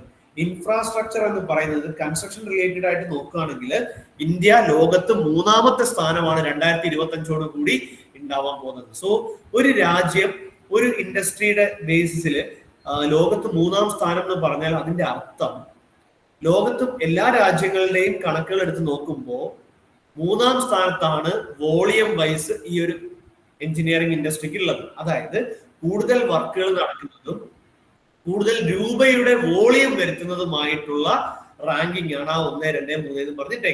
അപ്പൊ ലോകത്ത് 3ാമത്തെ വലിയ രാജ്യമാണ് കൺസ്ട്രക്ഷൻ രംഗത്ത് ഇന്ത്യ എങ്കിൽ ആ കൺസ്ട്രക്ഷൻ ഇൻഡസ്ട്രിയിൽ ഏറ്റവും കൂടുതൽ ജോബ് ഓപ്പർച്യൂണിറ്റീസ് തരുന്നതിലും മൂന്നാമതോ അതിൽ കൂടുതലോ ആയിരിക്കുമല്ലോ അല്ലെ. സോ അത്രത്തോളം വലുതാണ് നമ്മുടെ ഇൻഫ്രാസ്ട്രക്ചർ അല്ലെങ്കിൽ സിവിൽ ആൻഡ് കൺസ്ട്രക്ഷൻ എഞ്ചിനീയറിംഗ് എന്ന് പറയുന്ന ആ ഒരു ഫീൽഡ് ഓഫ് സ്റ്റഡിയുടെ അല്ലെങ്കിൽ ഫീൽഡ് ഓഫ് എഞ്ചിനീയറിംഗിന്റെ ഇമ്പോർട്ടൻസ് എന്ന് പറയുന്നത്. ഒന്നും വേണ്ട, ഈ പറഞ്ഞ വലിയ കണക്കുകളിലോട്ടൊന്നും പോകണ്ട. നിങ്ങൾ ജസ്റ്റ് ഒന്ന് ആലോചിച്ച് നോക്കിയ ഒരു 2-3 വർഷം മുന്നേ നിങ്ങൾ കളിച്ചു നടന്ന പുരയിടങ്ങളും ഒക്കെ ഇന്ന് ബിൽഡിങ്ങുകളാണ്. സോ എവിടെ നോക്കിയാലും ബിൽഡിങ്ങുകളാണ്, കൺസ്ട്രക്ഷൻസ് ആണ്, പ്രൊജക്ടുകളാണ്. നിങ്ങളെടുത്ത് നോക്കി അപ്പൊ തന്നെ അറിയാൻ പറ്റുമല്ലോ കൺസ്ട്രക്ഷന്റെ എണ്ണവും കൺസ്ട്രക്ഷൻ കമ്പനികളുടെ എണ്ണവും പ്രൊജക്ടുകളുടെ എണ്ണവും ഒക്കെ നല്ല രീതിയിൽ കൂടിക്കൊണ്ടിരിക്കുകയാണ്. അപ്പൊ അതൊരു പ്രോമിസിംഗ് ആയിട്ടുള്ള ഒരു ടെക്നോളജിയാണ് അല്ലെങ്കിൽ ഒരു എഞ്ചിനീയറിംഗ് ഇൻഡസ്ട്രിയാണ് സിവിൽ അല്ലെങ്കിൽ ഇൻഫ്രാസ്ട്രക്ചർ എഞ്ചിനീയറിംഗ് എന്ന് പറയുന്നത്. അതുപോലെ തന്നെയാണ് ഇലക്ട്രിക്കൽ ആൻഡ് ഇലക്ട്രോണിക്സ് എഞ്ചിനീയറിംഗ് എന്ന് പറഞ്ഞ ഫീൽഡ്. ഞാൻ നേരത്തെ പറഞ്ഞു civil, electrical and mechanical they are core engineering industries. So ഇവരുടെ ഓപ്പർച്യൂണിറ്റീസ്, കറണ്ട് ഇല്ലാണ്ട് ഇലക്ട്രിസിറ്റി ഇല്ലാണ്ട് ഒരു ജീവിതം എന്ന് പറയുന്നത് നമുക്ക് ആർക്കും ഊഹിക്കാൻ പോലും പറ്റില്ല അല്ലെ. ഈ ഇലക്ട്രിസിറ്റിയുടെ ജനറേഷൻ, അതിന്റെ ട്രാൻസ്മിഷൻ, അതിന്റെ ഡിസ്ട്രിബ്യൂഷൻ, അതുകൂടാതെ പുതിയ ടെക്നോളജി, EV ടെക്നോളജി പോലെ, ഇലക്ട്രിക് വെഹിക്കിൾ ടെക്നോളജി പോലെ പ്രോമിസിംഗ് ആയിട്ടുള്ള ടെക്നോളജീസ് വരുന്നുണ്ട്. സോളാറും അതുപോലെ റിന്യൂവബിൾ ആയിട്ടുള്ള എനർജി പ്രൊവൈഡേഴ്സിന്റെ ഒക്കെ ടെക്നോളജി അഡ്വാൻസ്മെന്റുകൾ വരുന്നുണ്ട്.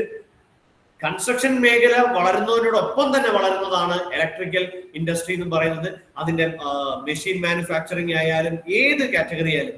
ഇപ്പൊ എന്റെ ബ്രാഞ്ച് ആയിട്ട് ഞാൻ പറയല്ല, ഇലക്ട്രിക്കൽ ഇൻഡസ്ട്രിക്ക് ഉള്ളൊരു മെച്ചം എന്താണെന്ന് വെച്ച് കഴിഞ്ഞാൽ, ഒരു കമ്പാരിറ്റീവ്ലി ഉള്ളൊരു മേൽക്കൈ എന്താണെന്ന് വെച്ച് കഴിഞ്ഞാല് ഏത് ഫീൽഡിലും ഇവന് ഓപ്പർച്യൂണിറ്റി ഉണ്ട്. ഇപ്പൊ കൺസ്ട്രക്ഷൻ ഇൻഡസ്ട്രി എടുത്തു നോക്ക്, ചുമ്മാ കട്ട വെച്ച് കെട്ടി അങ്ങ് പോത്തേ ഉള്ളൂ. അതിനകത്ത് ഇലക്ട്രിക്കൽ സപ്ലൈ ഉണ്ടാവണമല്ലോ, ആ സർവീസ് ഉണ്ടാവണമല്ലോ. സോ അവിടെ ഇലക്ട്രിസിറ്റി അല്ലെങ്കിൽ ഇലക്ട്രിക്കൽ എഞ്ചിനീയേഴ്സിന്റെ വ്യക്തമായിട്ടുള്ള ഓപ്പർച്യൂണിറ്റി ഉണ്ട്. ഇനി ഒരു ഹോസ്പിറ്റൽ റൺ ചെയ്യാന്ന് വെച്ചോ, അല്ലെങ്കിൽ ഒരു ഷോപ്പിംഗ് മോൾ റൺ ചെയ്യാണ്, ഇത്ര നിലയിൽ കൂടുതലും ഇത്ര ആൾക്കാരിൽ കൂടുതലും വരുന്ന ഒരു ഷോപ്പിംഗ് മോളോ ഒരു ഹോസ്പിറ്റലോ റൺ ചെയ്യാന്ന് വെച്ചു. അതിന്റെ റണ്ണിങ് ടൈമിൽ അവിടെ ഒരു സിവിൽ എഞ്ചിനീയറിന്റെ ആവശ്യം വലുതായിട്ട് വരുന്നില്ല, നിർബന്ധമില്ല. ഒരു മെക്കാനിക്കൽ എഞ്ചിനീയറിന്റെ ആവശ്യം നിർബന്ധമില്ല. പക്ഷേ ഒരു ഇലക്ട്രിക്കൽ എഞ്ചിനീയറിന്റെ ആവശ്യം, അത് ആ ഒരു പ്രൊജക്ട് അല്ലെങ്കിൽ ആ ഒരു കോംപ്ലക്സ് എത്ര നേരം വർക്ക് ചെയ്യുന്നു അത്രയും നേരം ഒരു ഇലക്ട്രിക്കൽ എഞ്ചിനീയറിന്റെ പ്രസൻസ് അവിടെ ഉണ്ടാകണം എന്നുള്ളത് നിയമമാണ്.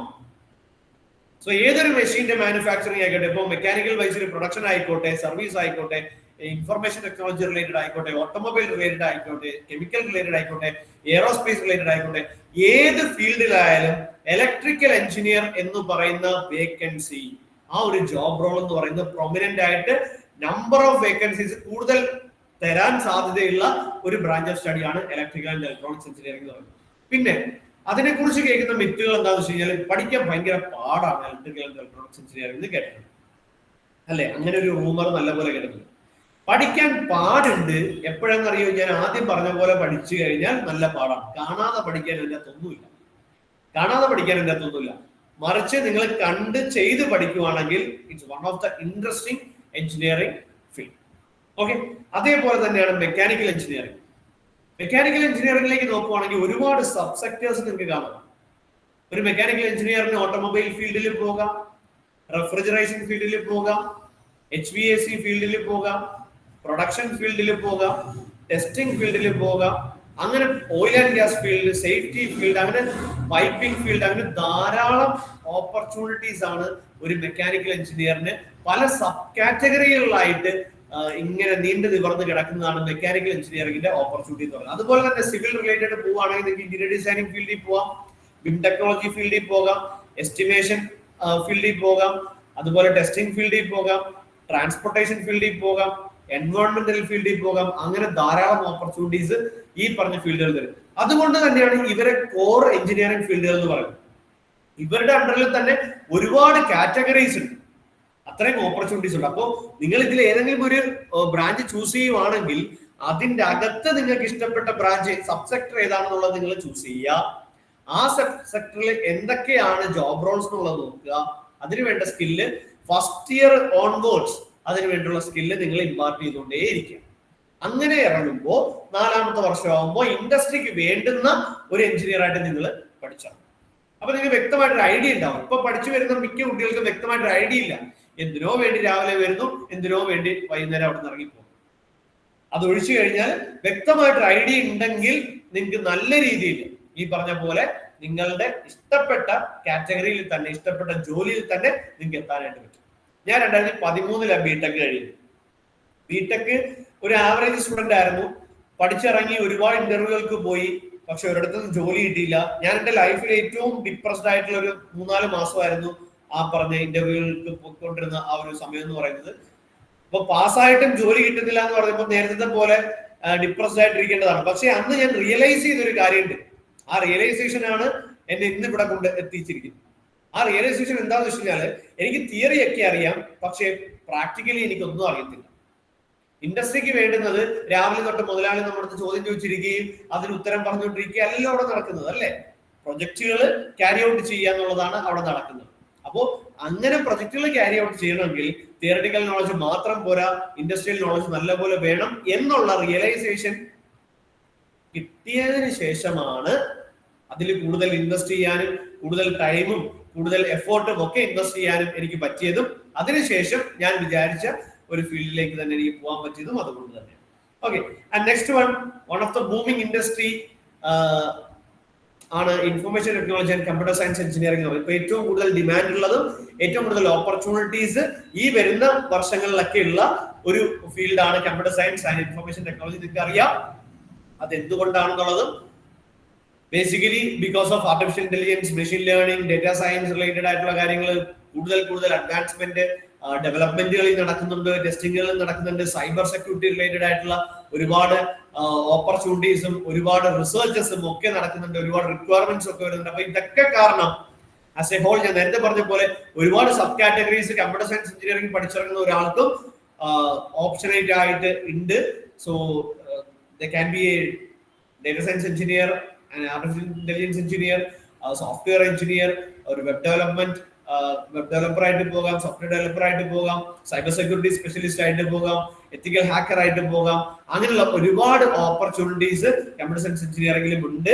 പക്ഷേ ഞാൻ നേരത്തെ പറഞ്ഞതുപോലെ അതിന്റെ ഓപ്പർച്യൂണിറ്റീസിന്റെ ഒരു ഗ്രാഫ് എന്ന് പറയുന്നത് ഒരു എന്താ പറയാ, പെട്ടെന്ന് റൈസിംഗ് ഉണ്ടാവാം, ചിലപ്പോൾ പെട്ടെന്ന് ഒരു ഡിപ്പ് ഉണ്ടാവാം. ആ രീതിയിലുള്ള ഒരു ഫ്ലക്ച്വേറ്റിംഗ് ആയിട്ടുള്ള ഒന്നായിട്ട് കരുതാറുണ്ട്. പിന്നെ നേരത്തെ പറഞ്ഞ പോലെ കമ്പ്യൂട്ടർ സയൻസ് എഞ്ചിനീയറിംഗ് പഠിച്ചിട്ട് ഇപ്പോ ഇരവിപുരത്ത് താമസിക്കുന്ന ഒരാൾ കുഞ്ഞിനെ വേറെ എവിടെയും വിടാൻ പോകുന്നില്ല, കൊല്ലത്ത് മാത്രം വിടാൻ പോകും. അപ്പൊ അങ്ങനെയുള്ള ജോലിക്ക് വിടാനായിട്ട് കൊല്ലം മാത്രമേ ഉള്ളൂ നമുക്ക് സമ്മതം മൂളിയിട്ടുള്ള ഒരു ജില്ല എന്ന് പറയും. അങ്ങനെയുള്ള ഒരാൾക്ക് കമ്പ്യൂട്ടർ സയൻസ് എഞ്ചിനീയറിംഗ് പഠിച്ചിട്ട് കൊല്ലത്ത് നല്ലൊരു കമ്പനിയിൽ ജോലി കിട്ടി നല്ല ശമ്പളം കിട്ടുക എന്ന് പറയുന്നത് ഒരു 1% ചാൻസ് മാത്രമേ അതിനുണ്ടാവൂ. സോ കൂടുതലും IT ഹബ്ബുകളുള്ള സ്ഥലങ്ങളിലേക്ക് നിങ്ങൾ റീലൊക്കേറ്റ് ചെയ്യാൻ തയ്യാറാണെങ്കിൽ മാത്രം അത്തരം ബ്രാഞ്ച് ഓഫ് സ്റ്റഡീസ് എടുക്കുക. ഓക്കെ, നിങ്ങൾക്ക് ഡേ ഷിഫ്റ്റിലും നൈറ്റ് ഷിഫ്റ്റിലും ഒക്കെ വർക്ക് ചെയ്യാൻ നിങ്ങൾ തയ്യാറാണ്, നിങ്ങൾ സ്ട്രെസ്സിൽ വർക്ക് ചെയ്യാൻ തയ്യാറാണ്, ടാർഗറ്റിൽ വർക്ക് ചെയ്യാൻ തയ്യാറാണ് എന്നൊക്കെ ഉണ്ടെങ്കിൽ മാത്രം നിങ്ങൾ അത്തരം ഫീൽഡുകളിലേക്ക് പോകാനായിട്ട് നോക്കുക. Okay, next one is automobile engineering. പല കുട്ടികൾക്കും സ്പെഷ്യലി ആ കുട്ടികൾക്ക് ഒരുപാട് ഇൻട്രസ്റ്റ് ഉള്ള ഒരു ഫീൽഡാണ് ഓട്ടോമൊബൈൽ എഞ്ചിനീയറിംഗ്. അൺഫോർച്ചുനേറ്റ്ലി ഈ ഓട്ടോമൊബൈൽ എഞ്ചിനീയറിംഗ് തരുന്ന കോളേജസിന്റെ എണ്ണം നമ്മുടെ നാട്ടിൽ വിരലിലെണ്ണാവുന്ന ഒരു 2-3 കോളേജസ് മാത്രമേ ഉള്ളൂ ഓട്ടോമൊബൈൽ എഞ്ചിനീയറിംഗിന് ഇന്ന് നമ്മുടെ നാട്ടിലുള്ളത്. സോ ഓട്ടോമൊബൈൽ എഞ്ചിനീയറിംഗ് എന്ന് പറയുന്നത് ശരിക്കും അത് പഠിച്ചിട്ട് ഏതെങ്കിലും സർവീസ് അഡ്വൈസർ ആയിട്ട് കയറാൻ വേണ്ടിയിട്ടല്ല, മറിച്ച് നല്ല രീതിയിൽ പ്രാക്ടിക്കലി പഠിച്ചു കഴിഞ്ഞാൽ ഈ പറഞ്ഞ മാരുതിയുടെയും ഹുണ്ടായുടെയും അതുപോലുള്ള പ്ലാന്റുകളിലേക്ക് വേണം നിങ്ങളുടെ ജോബിന്റെ ഒരു മെയിൻ ടാർഗറ്റ് എന്ന് പറയുന്നത് ആ പ്ലാന്റുകളായിരിക്കണം, അവരുടെ സ്റ്റാഫ് ആവണം എന്നുള്ളതായിരിക്കണം. അതല്ലാണ്ട് ഏതെങ്കിലും സർവീസ് സെന്ററിൽ സർവീസ് അഡ്വൈസർ ആയിട്ട് നിൽക്കാനായിട്ട് നിങ്ങൾക്ക് ഈ പറഞ്ഞ സംഭവങ്ങളൊന്നും വേണമെന്നില്ല. ഇനി ഓട്ടോമൊബൈൽ എഞ്ചിനീയറിംഗ് പഠിച്ചവർക്ക് ഗവൺമെന്റ് റിലേറ്റഡ് ആയിട്ട് ഒരുപാട് ഓപ്പർച്യൂണിറ്റീസും കാര്യങ്ങളും ഒക്കെ വരുന്നതാണ്. ഞാൻ നേരത്തെ പറഞ്ഞ ഇത്രയും പറഞ്ഞതിൽ ഗവൺമെന്റ് ഓപ്പർച്യൂണിറ്റീസ് കൂടുതൽ വരുന്ന ഒരു ഫീൽഡ് എന്ന് പറയുന്നത് കഴിഞ്ഞ ഒരു 5 വർഷ കാലഘട്ടത്തിൽ നമ്മൾ കണ്ടുവരുന്നത് സിവിൽ എഞ്ചിനീയറിംഗ് ഫീൽഡിലാണ് കൂടുതൽ ജോബ് ഓപ്പർച്യൂണിറ്റീസ് പബ്ലിക് സെക്ടറിൽ ഗവൺമെന്റ് സെക്ടറിൽ വന്നുകൊണ്ടിരിക്കുന്നത്. പ്രത്യേകിച്ചും കേരള PSC റിലേറ്റഡ് ആയിട്ട് എഞ്ചിനീയറിംഗിൽ കൂടുതൽ എക്സാമുകളും കൂടുതൽ വേക്കൻസികൾ റിപ്പോർട്ട് ചെയ്യപ്പെട്ടിട്ടുള്ളത് സിവിൽ എഞ്ചിനീയറിംഗ് റിലേറ്റഡ് ആയിട്ടുള്ളതിലാണ്. Next one is chemical engineering. വളരെ പ്രോമിസിംഗ് ആയിട്ടുള്ള ഒന്നാണ്. പല കമ്പനീസിനും ഇപ്പം ഫുഡ് മാനുഫാക്ചറിങ് ആയിക്കോട്ടെ, ഡ്രഗ് മാനുഫാക്ചറിങ് ആയിക്കോട്ടെ, അതുപോലെ എന്തിന്റെയും കെമിക്കൽ ഓറിയന്റഡ് ആയിട്ടുള്ള മാനുഫാക്ചറിങ്ങിലോ അല്ലെങ്കിൽ ഏതെങ്കിലും ഒരു പ്രൊഡക്ഷൻ റിലേറ്റഡ് ആയിട്ടുള്ള ഒരു വിങ്ങിലോ ഒക്കെ ഒരുപാട് ഓപ്പർച്യൂണിറ്റീസ് തരുന്ന, അതിപ്പോ ശരിക്കും കെമിക്കൽ എഞ്ചിനീയേഴ്സിന്റെ ആവശ്യകത സിവിൽ ഫീൽഡിലുണ്ട്, ഇലക്ട്രിക്കൽ എക്യുപ്മെന്റ്സിന്റെ ഫീൽഡിലുണ്ട്, മെക്കാനിക്കൽ ഫീൽഡിലുണ്ട്, പ്രൊഡക്ഷൻ ഫീൽഡിലുണ്ട്. ഓട്ടോമൊബൈൽ ഫീൽഡിലുണ്ട്, എയറോസ്പേസ് ഫീൽഡിലുണ്ട്, അങ്ങനെ പല കാറ്റഗറിയിലും ആയിട്ട് ഇങ്ങനെ വാസ്റ്റ് ആയിട്ട് കിടക്കുന്ന ഒന്ന് തന്നെയാണ് കെമിക്കൽ എഞ്ചിനീയറിംഗ് എന്ന് പറയുന്നത്. അതും ഞാൻ നേരത്തെ പറഞ്ഞ പോലെ self financing college providing chemical engineering provide ചെയ്യുന്ന സെൽഫ് ഫിനാൻസിങ് കോളേജിന്റെ എണ്ണം വളരെ കുറവാണ്. ഗവൺമെന്റ് കോളേജിന്റെ ഇപ്പൊ കൊല്ലത്ത് നോക്കുകയാണെങ്കിൽ TKM കോളേജിൽ കെമിക്കൽ എഞ്ചിനീയറിംഗ് ഉണ്ട്. So if you are passionate and നിങ്ങൾക്ക് തോന്നുന്നതാണ് ഇതുകൊണ്ട് എനിക്ക് ഗുണം ഉണ്ടാവും, നിങ്ങൾക്ക് ഓപ്പർച്യൂണിറ്റീസ് ക്രാക്ക് ചെയ്യാൻ പറ്റുന്ന ഉറപ്പുണ്ടെങ്കിൽ മാത്രം കെമിക്കൽ എഞ്ചിനീയറിംഗ് ഫീൽഡിലേക്ക് പോകാം. കെമിസ്ട്രിയും കാര്യങ്ങളും ഒക്കെ നല്ല രീതിയിൽ ഇൻട്രസ്റ്റ് ഉള്ളവർ മാത്രം ആ ഫീൽഡിലേക്ക് പോകും. Okay, next one is aerospace and aviation engineering. ഒരുപാട് ഗ്ലാമറസ് ആയിട്ടുള്ളതും ഒരുപാട് നല്ല ജോലികളും തരാൻ പറ്റുന്ന ഒരു ഫീൽഡാണ് ശരിക്കും എയറോസ്പേസ് ആൻഡ് ഏവിയേഷൻ എഞ്ചിനീയറിംഗ് എന്ന് പറയുന്നത്. നമ്മുടെ രാജ്യത്തും എയറോസ്പേസ് റിലേറ്റഡ് ആയിട്ടും ഏവിയേഷൻ റിലേറ്റഡ് ആയിട്ടും ഒരുപാട് അഡ്വാൻസ്മെന്റുകളും ഒരുപാട് ഏവിയേഷൻ കമ്പനീസും വന്നിട്ടുള്ള ഒരു വർഷങ്ങളാണ് കഴിഞ്ഞ 3-4 വർഷം എന്ന് പറയുന്നത്. സോ അതുകൊണ്ട് തന്നെ ഒരുപാട് ജോബ് ഓപ്പർച്യൂണിറ്റീസ് ആ ഒരു ഫീൽഡിലും പ്രതീക്ഷിക്കപ്പെടുന്നുണ്ട്. So if you are passionate, അത് ശരിക്കും ഫുള്ളി പാഷനേറ്റഡ് ആയിട്ടുള്ളവർക്ക് മാത്രം പോകാൻ പറ്റുന്ന ഒന്നാണ് കേട്ടോ ഈ എയറോസ്പേസ് ആൻഡ് ഏവിയേഷൻ എന്ന് പറയുന്നത്. ഒരുപാട് കണക്കൂട്ടലുകളും കാര്യങ്ങളും ഒക്കെ ആവശ്യമായിട്ട് വരുന്ന ഒരുപാട് അനാലിസിസും കാര്യങ്ങളും ഒക്കെ ആവശ്യമായിട്ട് വരുന്ന ഒരു ഫീൽഡാണ് എയറോസ്പേസ് ആൻഡ് ഏവിയേഷൻ എഞ്ചിനീയറിംഗ് എന്ന് പറയുന്നത്. അതിന് ശരിക്കും നമ്മുടെ നാട്ടിലെ കോളേജസ് എന്ന് പറയുന്നത് ഭയങ്കര റെയർ ആണ് സാധനം. എയറോസ്പേസ് ആൻഡ് ഏവിയേഷൻ എന്ന് പറയുന്നത് ഭയങ്കര റെയർ ആയിട്ടുള്ളതാണ്. അപ്പോൾ നിങ്ങൾ പുറത്തു പോയി പഠിക്കാൻ താല്പര്യമുള്ളവരാണെങ്കിൽ അതും നിങ്ങൾക്ക് ചൂസ് ചെയ്യാം. Next one is biotechnology and biomedical engineering. അതും ഒരു പ്രൊമിസിംഗ് ആയിട്ടുള്ള ഒരു ഫീൽഡ് തന്നെയാണ്. ഒരുപാട് റിസർച്ചുകളും പ്രത്യേകിച്ച് ഇപ്പം പോസ്റ്റ് കോവിഡ് റിലേറ്റഡ് ആയിട്ട് ഒരുപാട് റിസർച്ചുകളും കാര്യങ്ങളും എഞ്ചിനീയറിംഗ് റിലേറ്റഡ് ആയിട്ട് എന്തൊക്കെ കാര്യങ്ങൾ മെഡിക്കൽ ഫീൽഡിലേക്ക് കൊണ്ടുവരാം, അതിന്റെ എക്യുപ്മെന്റ്സ് ആയിക്കോട്ടെ, അതിന്റെ പ്രോസസ്സുകൾ ആയിക്കോട്ടെ, അതിന്റെ ടെസ്റ്റിംഗ് മെത്തേഡുകൾ ആയിക്കോട്ടെ, ഇതൊക്കെ എഞ്ചിനീയറിംഗ് ആയിട്ട് വളരെ കോറിലേറ്റഡ് ആയിട്ടുള്ളതാണ്. അപ്പോൾ അതിനെ കുറിച്ചൊക്കെ കൂടുതലായിട്ട് പഠിക്കുന്നതാണ് ശരിക്കും ബയോടെക്നോളജി ആൻഡ് ബയോമെഡിക്കൽ എഞ്ചിനീയറിംഗ് എന്ന് പറയുന്നത്. And next one is marine and Ocean engineering. ഒരുപാട് ഓപ്പർച്യൂണിറ്റീസ് തരുന്ന മറ്റൊരു ഫീൽഡാണ് മറൈൻ ആൻഡ് ഓഷൻ എഞ്ചിനീയറിംഗ്. പക്ഷേ ഇതിൽ മിക്കതും ഓൺഷോർ റിലേറ്റഡ് ആയിട്ടുള്ള ജോബുകളായിരിക്കും. അതിന്റെ ജോബ് ലൊക്കേഷൻസ് വളരെ സ്പെസിഫിക് ആയിട്ടുള്ള ജോബ് ലൊക്കേഷൻസ് ആയിരിക്കും. ചിലപ്പോൾ റിഗിലായിരിക്കും, ചിലപ്പോൾ കപ്പലിലായിരിക്കും, ചിലപ്പോൾ നിങ്ങൾക്ക് 6 മാസം കഴിക്കേണ്ടി വരുന്നത്. അപ്പൊ അങ്ങനെയൊക്കെയുള്ള ഒരുപാട് കാര്യങ്ങൾ അതിനകത്തുണ്ട്. അപ്പം ആ ഒരു ഫാക്ടേഴ്സും കാര്യങ്ങളൊക്കെ കൂടി മനസ്സിലാക്കിയതിനു ശേഷം മാത്രം മറൈൻ ആൻഡ് ഓഷൻ എഞ്ചിനീയറിംഗിലേക്ക് പോവുക. And next one is obviously artificial intelligence and cyber security. പല കോളേജുകളും ഈ വർഷവും കഴിഞ്ഞ വർഷവുമായിട്ട് artificial intelligence cyber security related ആയിട്ടുള്ള പുതിയ ബ്രാഞ്ചിന്റെ അക്രഡിറ്റേഷന് വേണ്ടിയിട്ട് AICT അപ്രൂവൽ കിട്ടിയിട്ടുള്ള പല കോളേജസും ഉണ്ട്. അപ്പോൾ അങ്ങനെ വരുന്ന സമയത്ത് നിങ്ങൾ നോക്കേണ്ടത് കുറച്ച് കാര്യങ്ങളുണ്ട്. അത് ഞാൻ പറയാം അടുത്ത സ്ലൈഡുകളിലൊക്കെ. കോളേജുകൾ സെലക്ട് ചെയ്യുമ്പോൾ ഉള്ള കാര്യങ്ങൾ പറയാം. Artificial intelligence and cyber security is one of the booming industry. So അതിൽ നിങ്ങൾക്ക് ജസ്റ്റ് തിയറി പഠിച്ചു വെക്കുന്നതുകൊണ്ട് ഒരു കാര്യമില്ല. ഇത് ബൂമിംഗ് ഇൻഡസ്ട്രി ആയതുകൊണ്ട് തന്നെ വളരെ പേസിൽ തന്നെ ഇതിന്റെ റിസർച്ചുകൾ നടക്കുന്നുണ്ട്, അപ്ഡേഷൻസ് നടക്കുന്നുണ്ട്. സോ അപ്ഡേഷനോട് മൂവ് ചെയ്യാൻ പറ്റും എന്നുണ്ടെങ്കിൽ മാത്രം ആ ഒരു ഫീൽഡ് എടുക്കുക. Next one is food technology. ഞാൻ നേരത്തെ പറഞ്ഞ പോലെ ഫുഡ് ടെക്നോളജി എന്ന് കേൾക്കുമ്പോൾ പണ്ട് കാലത്ത് ശരിക്കും വീട്ടിലുള്ളവരൊക്കെ പറയുന്നത് ഫുഡോ എന്നൊക്കെ പറയാം. ശരിക്കും ഇത് ഫുഡ് ടെക്നോളജി എന്ന് പറയുന്നത് ഫുഡ് ടേസ്റ്റ് ചെയ്ത് നോക്കലോ ഫുഡ് ഉണ്ടാക്കലോ ഒന്നുമല്ല.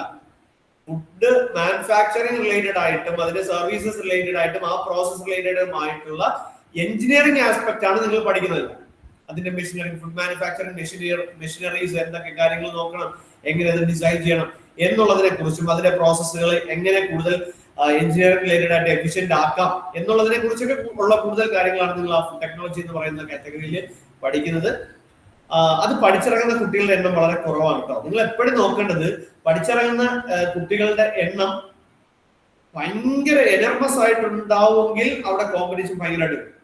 ഇനി നിങ്ങൾ ചൂസ് ചെയ്യുന്ന ബ്രാഞ്ചില് അതൊരു കൂടുതൽ ഓപ്പർച്യൂണിറ്റി തരുന്ന ബ്രാഞ്ചാണ്. അറ്റ് ദ സെയിം ടൈം പറഞ്ഞ പോലെ ഒരുപാട് വളരെ കുറവും ആവാൻ പാടില്ല, ഒരുപാട് അങ്ങ് കൂടാനും പാടില്ല. അങ്ങനെയുള്ള ഒരു ബ്രാഞ്ച് ആണെങ്കിൽ നിങ്ങൾക്ക് ആ കോമ്പറ്റീഷൻ കുറച്ചും കൂടി കുറഞ്ഞു കിട്ടാനും സാധ്യതയുണ്ട്. അപ്പൊ ഇത്രയും കാര്യങ്ങൾ നോക്കുക. ഈ പറഞ്ഞ ബ്രാഞ്ചുകളിൽ ഏതൊക്കെ സെലക്ട് ചെയ്യണം എന്നുള്ളത് നമ്മൾ നേരത്തെ പറഞ്ഞ ഇത്രയും കാര്യങ്ങൾ വെച്ച് നിങ്ങൾ അനലൈസ് ചെയ്യാം. ഇത് കൂടാതെ ഒരുപാടുണ്ട്. ഫോറൻസിക് എഞ്ചിനീയറിംഗ് ഉണ്ട്. അതുപോലെ ഇതിനകത്ത് ഞാൻ റിന്യൂവബിൾ എനർജി പറയാൻ വിട്ടുപോയതാണ്. റിന്യൂവബിൾ എനർജി എഞ്ചിനീയറിംഗ് ഇപ്പോ നമ്മൾ UAE ഒക്കെ എടുക്കുകയാണെങ്കിൽ അവിടെ ഇപ്പോഴേ 2027 കംപ്ലീറ്റ്ലി റിന്യൂവബിൾ റിലേറ്റഡ് ആയിട്ടുള്ള എനർജി ജനറേഷന് വേണ്ടിയിട്ടുള്ള എല്ലാ വർക്കുകളും സ്റ്റാർട്ട് ചെയ്തിട്ടുണ്ട്. സോ നമ്മുടെ ലോകം മൊത്തത്തിൽ റിന്യൂവബിൾ എനർജിയിലേക്ക് തിരിഞ്ഞുകൊണ്ടിരിക്കുന്ന ഒരു സമയമാണ്. സോ അതൊരു പ്രോമിസിംഗ് ആയിട്ടുള്ള സസ്റ്റൈനബിൾ ആയിട്ടുള്ള ഒരു ഫീൽഡ് ഓഫ് എഞ്ചിനീയറിംഗ് ആണ് റിന്യൂവബിൾ എനർജി എഞ്ചിനീയറിംഗ് എന്ന് പറയുന്നത്. സോ അതിന്റെയും എനിക്ക് തോന്നുന്നു അതിനുള്ള കോളേജസിന്റെ അഭാവം നമ്മുടെ നാട്ടിലുണ്ട്. സോ ഇതാണ് നമ്മുടെ നാട്ടിന്റെ ഒരു കുഴപ്പം. ഇതാണ് അപ്ഡേഷനൊക്കെ വന്ന് അതൊരു മൂർധന്യാവസ്ഥയിൽ എത്തി അപ്പുറത്തേക്ക് പോകുമ്പോഴായിരിക്കും ചിലപ്പോൾ നമ്മളിവിടെ പഠിപ്പിച്ച് തുടങ്ങുന്നത്. അതിന്റെ പോരായ്മ ശരിക്കും പറഞ്ഞാല് അതൊക്കെയാണ് ശരിക്കും ഉള്ള പോരായ്മകൾ എന്ന് പറയുന്നത്. അല്ലാണ്ട് എഞ്ചിനീയറിംഗിന് യാതൊരു പോരായ്മയും ഞാൻ കാണുന്നു. ആൻഡ് വളരെ ഇമ്പോർട്ടന്റ് ആയിട്ടുള്ള കാര്യം, നിങ്ങൾ പാഷനേറ്റ് ആയിട്ടുള്ള ബ്രാഞ്ച് ഒക്കെ എടുത്തു, ഈ പറഞ്ഞ കാര്യങ്ങളൊക്കെ എടുത്തു, എന്നിട്ട് നിങ്ങൾ പോകുന്ന സ്ഥലം ഒരു റോങ് പ്ലേസ് ആണെങ്കിൽ ആ സെലക്ഷൻ ക്രൈറ്റീരിയാസ് കൊണ്ട് ഒരു ഗുണം ഉണ്ടായിട്ടില്ല, അല്ലെ? So what are the factors to be considered when selecting a college എന്നുള്ളത് വളരെ ഇമ്പോർട്ടന്റ് ആയിട്ടുള്ള ഒന്നാണ്. So first one, academic programmes. Academic പ്രോഗ്രാമിലേക്ക് വരുമ്പോൾ നിങ്ങൾ സെലക്ട് ചെയ്യുന്ന കോളേജ് അക്രഡിറ്റഡ് ആണോ എന്നുള്ളത് ആദ്യം ശ്രദ്ധിക്കുക. അക്രഡിറ്റേഷൻ രണ്ട് രീതിയിലുണ്ട്, അഫിലിയേഷനും ഉണ്ട്, അക്രഡിറ്റേഷനും ഉണ്ട്. അഫിലിയേഷൻ എന്ന് പറയുന്നത് കേരളത്തിലെ college affiliated to KTU, Kerala technological university ആയിരിക്കും.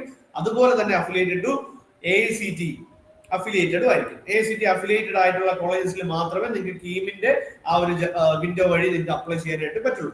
സോ തമിഴ്നാടുകളിലും ഒക്കെ പഠിക്കാൻ പോകുന്ന കുട്ടികളുണ്ടെങ്കിൽ, തമിഴ്നാട്, ബാംഗ്ലൂർ അങ്ങനെയൊക്കെ പഠിക്കാൻ പോകുന്ന കുട്ടികളുണ്ടെങ്കിൽ ദയവ് ചെയ്ത് അഡ്മിഷൻ ഏജന്റുകളുടെ ഒരു സംസാരങ്ങളിലും കാര്യങ്ങളും മാത്രം വീണ് പോകാതെ അഫിലിയേഷൻ കഴിഞ്ഞ വർഷങ്ങളിലും ഒക്കെ കണ്ടിന്യൂസ് ആയിട്ട് കുട്ടികളുള്ള എല്ലാ ഇൻഫ്രാസ്ട്രക്ചറും ഉള്ള എല്ലാ വർഷവും ഇനിയുള്ള 4 വർഷവും അഫിലിയേഷൻ പക്കായിട്ട് കിട്ടാൻ സാധ്യതയുള്ള കോളേജ് തന്നെയാണോ എന്നുള്ളത് നോക്കുക. ആ കോളേജുകളുടെ, കേരളത്തിലായാലും നോക്കുക, ആ കോളേജുകളുടെ അക്രഡിറ്റേഷൻ ഉണ്ടോ എന്നുള്ളത് നോക്കുക. അക്രഡിറ്റേഷൻ എന്ന് പറയുന്നത് നമുക്ക് പല ബോഡീസ് ഉണ്ട്, ഇപ്പൊ NAC ഉണ്ട്, NBA ഉണ്ട്. അപ്പൊ ഇതുപോലെയുള്ള അക്രഡിറ്റേഷൻസ് ഉള്ള കോളേജ് ആണോ നിങ്ങൾ സെലക്ട് ചെയ്യാൻ പോകുന്നത് നോക്കുക. കാര്യം പഠിച്ചിറങ്ങുമ്പോൾ പല കോളേജുകളിലും പഠിച്ചിറങ്ങുന്ന കുട്ടികൾക്ക് ഈ NAC അക്രഡിറ്റേഷനും NBA അക്രഡിറ്റേഷനും കോളേജിൽ ഇല്ലാത്തത് കൊണ്ട് ചില കുട്ടികൾക്കെങ്കിലും എംപ്ലോയ്മെന്റിന് വേണ്ടി വേറെ രാജ്യങ്ങളിൽ പോകുമ്പോൾ അല്ലെങ്കിൽ പഠിക്കാൻ വേണ്ടി മറ്റു രാജ്യങ്ങളിലേക്ക് പോകുമ്പോൾ നിങ്ങൾ ഒരു NAC അക്രഡിറ്റഡ് കോളേജിൽ നിന്നാണോ പഠിച്ചിറങ്ങിയത് അല്ലെങ്കിൽ NBA അക്രഡിറ്റഡ് കോളേജിൽ നിന്നാണോ പഠിച്ചിറങ്ങിയത് എന്നുള്ള കാര്യം ചില കമ്പനീസ് എങ്കിലും, ഒരു 60% കമ്പനീസ് എങ്കിലും അത് നോക്കാറുണ്ട്. സോ അക്രഡിറ്റേഷൻ എന്ന് പറയുന്നത് വളരെ ഇമ്പോർട്ടന്റ് ആയിട്ടുള്ള ഒന്നാണ്. NAC ആൻഡ് NBA അക്രഡിറ്റേഷൻ ഏതെങ്കിലും ഒന്ന്, NAC അല്ലെങ്കിൽ NBA അക്രഡിറ്റേഷൻ മിനിമം ഉള്ള കോളേജ് ആണോ എന്നുള്ളത് നോക്കുക. ആ കോളേജിന്റെ അക്രഡിറ്റേഷൻ ഗ്രേഡ് നോക്കുക. B ഗ്രേഡ് ആവാം, B+ ഗ്രേഡ് ആവാം, A ഗ്രേഡ് ആവാം, A+ ഗ്രേഡ് ആവാം. അപ്പോ ഈ അക്രഡിറ്റേഷൻ എന്ന് പറയുമ്പോൾ അത് ചിലപ്പോ എല്ലാ ബ്രാഞ്ചിനും കൂടി ആയിരിക്കില്ല ഒരു കോളേജിന് അക്രഡിറ്റേഷൻ കൊടുക്കുക. അപ്പൊ നിങ്ങളൊരു കോളേജിന്റെ പോസ്റ്ററിൽ ഒരു accreditation NAC A grade accreditation കണ്ട ചിലപ്പോൾ അത് ഏതെങ്കിലും ഒരു ബ്രാഞ്ചിന് വേണ്ടി മാത്രമായിരിക്കും കൊടുത്തേക്കുന്നത്. അത് ശ്രദ്ധിക്കുക. ഇത് കോളേജിലെ എല്ലാ ബ്രാഞ്ച് ഓഫ് സ്റ്റഡിക്കുമുള്ള NACന്റെ അക്രഡിറ്റേഷൻ ആണോ, എല്ലാ ബ്രാഞ്ചിനും കിട്ടിയിട്ടുണ്ടോ, അല്ല ഏതെങ്കിലും ഒരു ബ്രാഞ്ചിനുള്ളതാണോ എന്നുള്ളത് നിങ്ങൾ നോക്കുക. അങ്ങനെ നോക്കിയിട്ട് മാത്രം ആ ബ്രാഞ്ച് ആ കോളേജിൽ പഠിക്കാം. ഇനി ഇപ്പോ നമുക്ക് മേജേഴ്സ് ആൻഡ് മൈനേഴ്സ് എന്ന് പറയുന്ന രീതിയിലുണ്ട്. ഇപ്പൊ മെക്കാനിക്കൽ എഞ്ചിനീയറിംഗ് ഞാൻ മേജർ ആയിട്ട് എടുത്തു, മൈനർ ആയിട്ട് സിവിൽ എഞ്ചിനീയറിംഗ് എടുക്കാമായിരിക്കും. അപ്പോ അങ്ങനെ നിങ്ങളുടെ ഇൻട്രസ്റ്റുകൾ ഒന്ന് കമ്പൈൻ ചെയ്ത്, അല്ലെങ്കിൽ ഒരു ജോലിക്ക് ഇപ്പൊ മെക്കാനിക്കലും ഇലക്ട്രിക്കലും കൂടി ചേർന്ന് വരുന്നു, അതൊരു നല്ല കോമ്പിനേഷനാണ്. ഇപ്പൊ ഇലക്ട്രിക്കലും കമ്പ്യൂട്ടർ സയൻസും ആയിട്ട് വരുന്നു, അതും നല്ല കോമ്പിനേഷൻ. അപ്പൊ അങ്ങനെയുള്ള കോമ്പിനേഷൻ ആയിട്ട് നിങ്ങൾക്ക് നിങ്ങളുടെ കോളേജ് KTU അങ്ങനെ ഒരു മേജർ മൈനർ എന്ന് പറയുന്ന ഒരു രീതിയിലുള്ള ഒരു സിസ്റ്റം പ്രൊവൈഡ് ചെയ്യുന്നുണ്ട്. സോ അതുകൊണ്ട് മൈനർ ഡിഗ്രീസും മേജർ ഡിഗ്രീസും കൂടി കണക്കിലെടുത്തുകൊണ്ട് മാത്രം ഒരു കോളേജും കാര്യങ്ങളും സെലക്ട് ചെയ്യുക. റിസർച്ച് ഓപ്പർച്യൂണിറ്റീസ് നല്ല പോലെ ഉള്ള ഒരു കോളേജ് ആണോ, നല്ല റിസർച്ച് റിലേറ്റഡ് ആയിട്ടുള്ള ഹിസ്റ്ററീസ് ഒക്കെ ഉള്ള കോളേജ് ആണോ എന്നുള്ളത് നോക്കുക.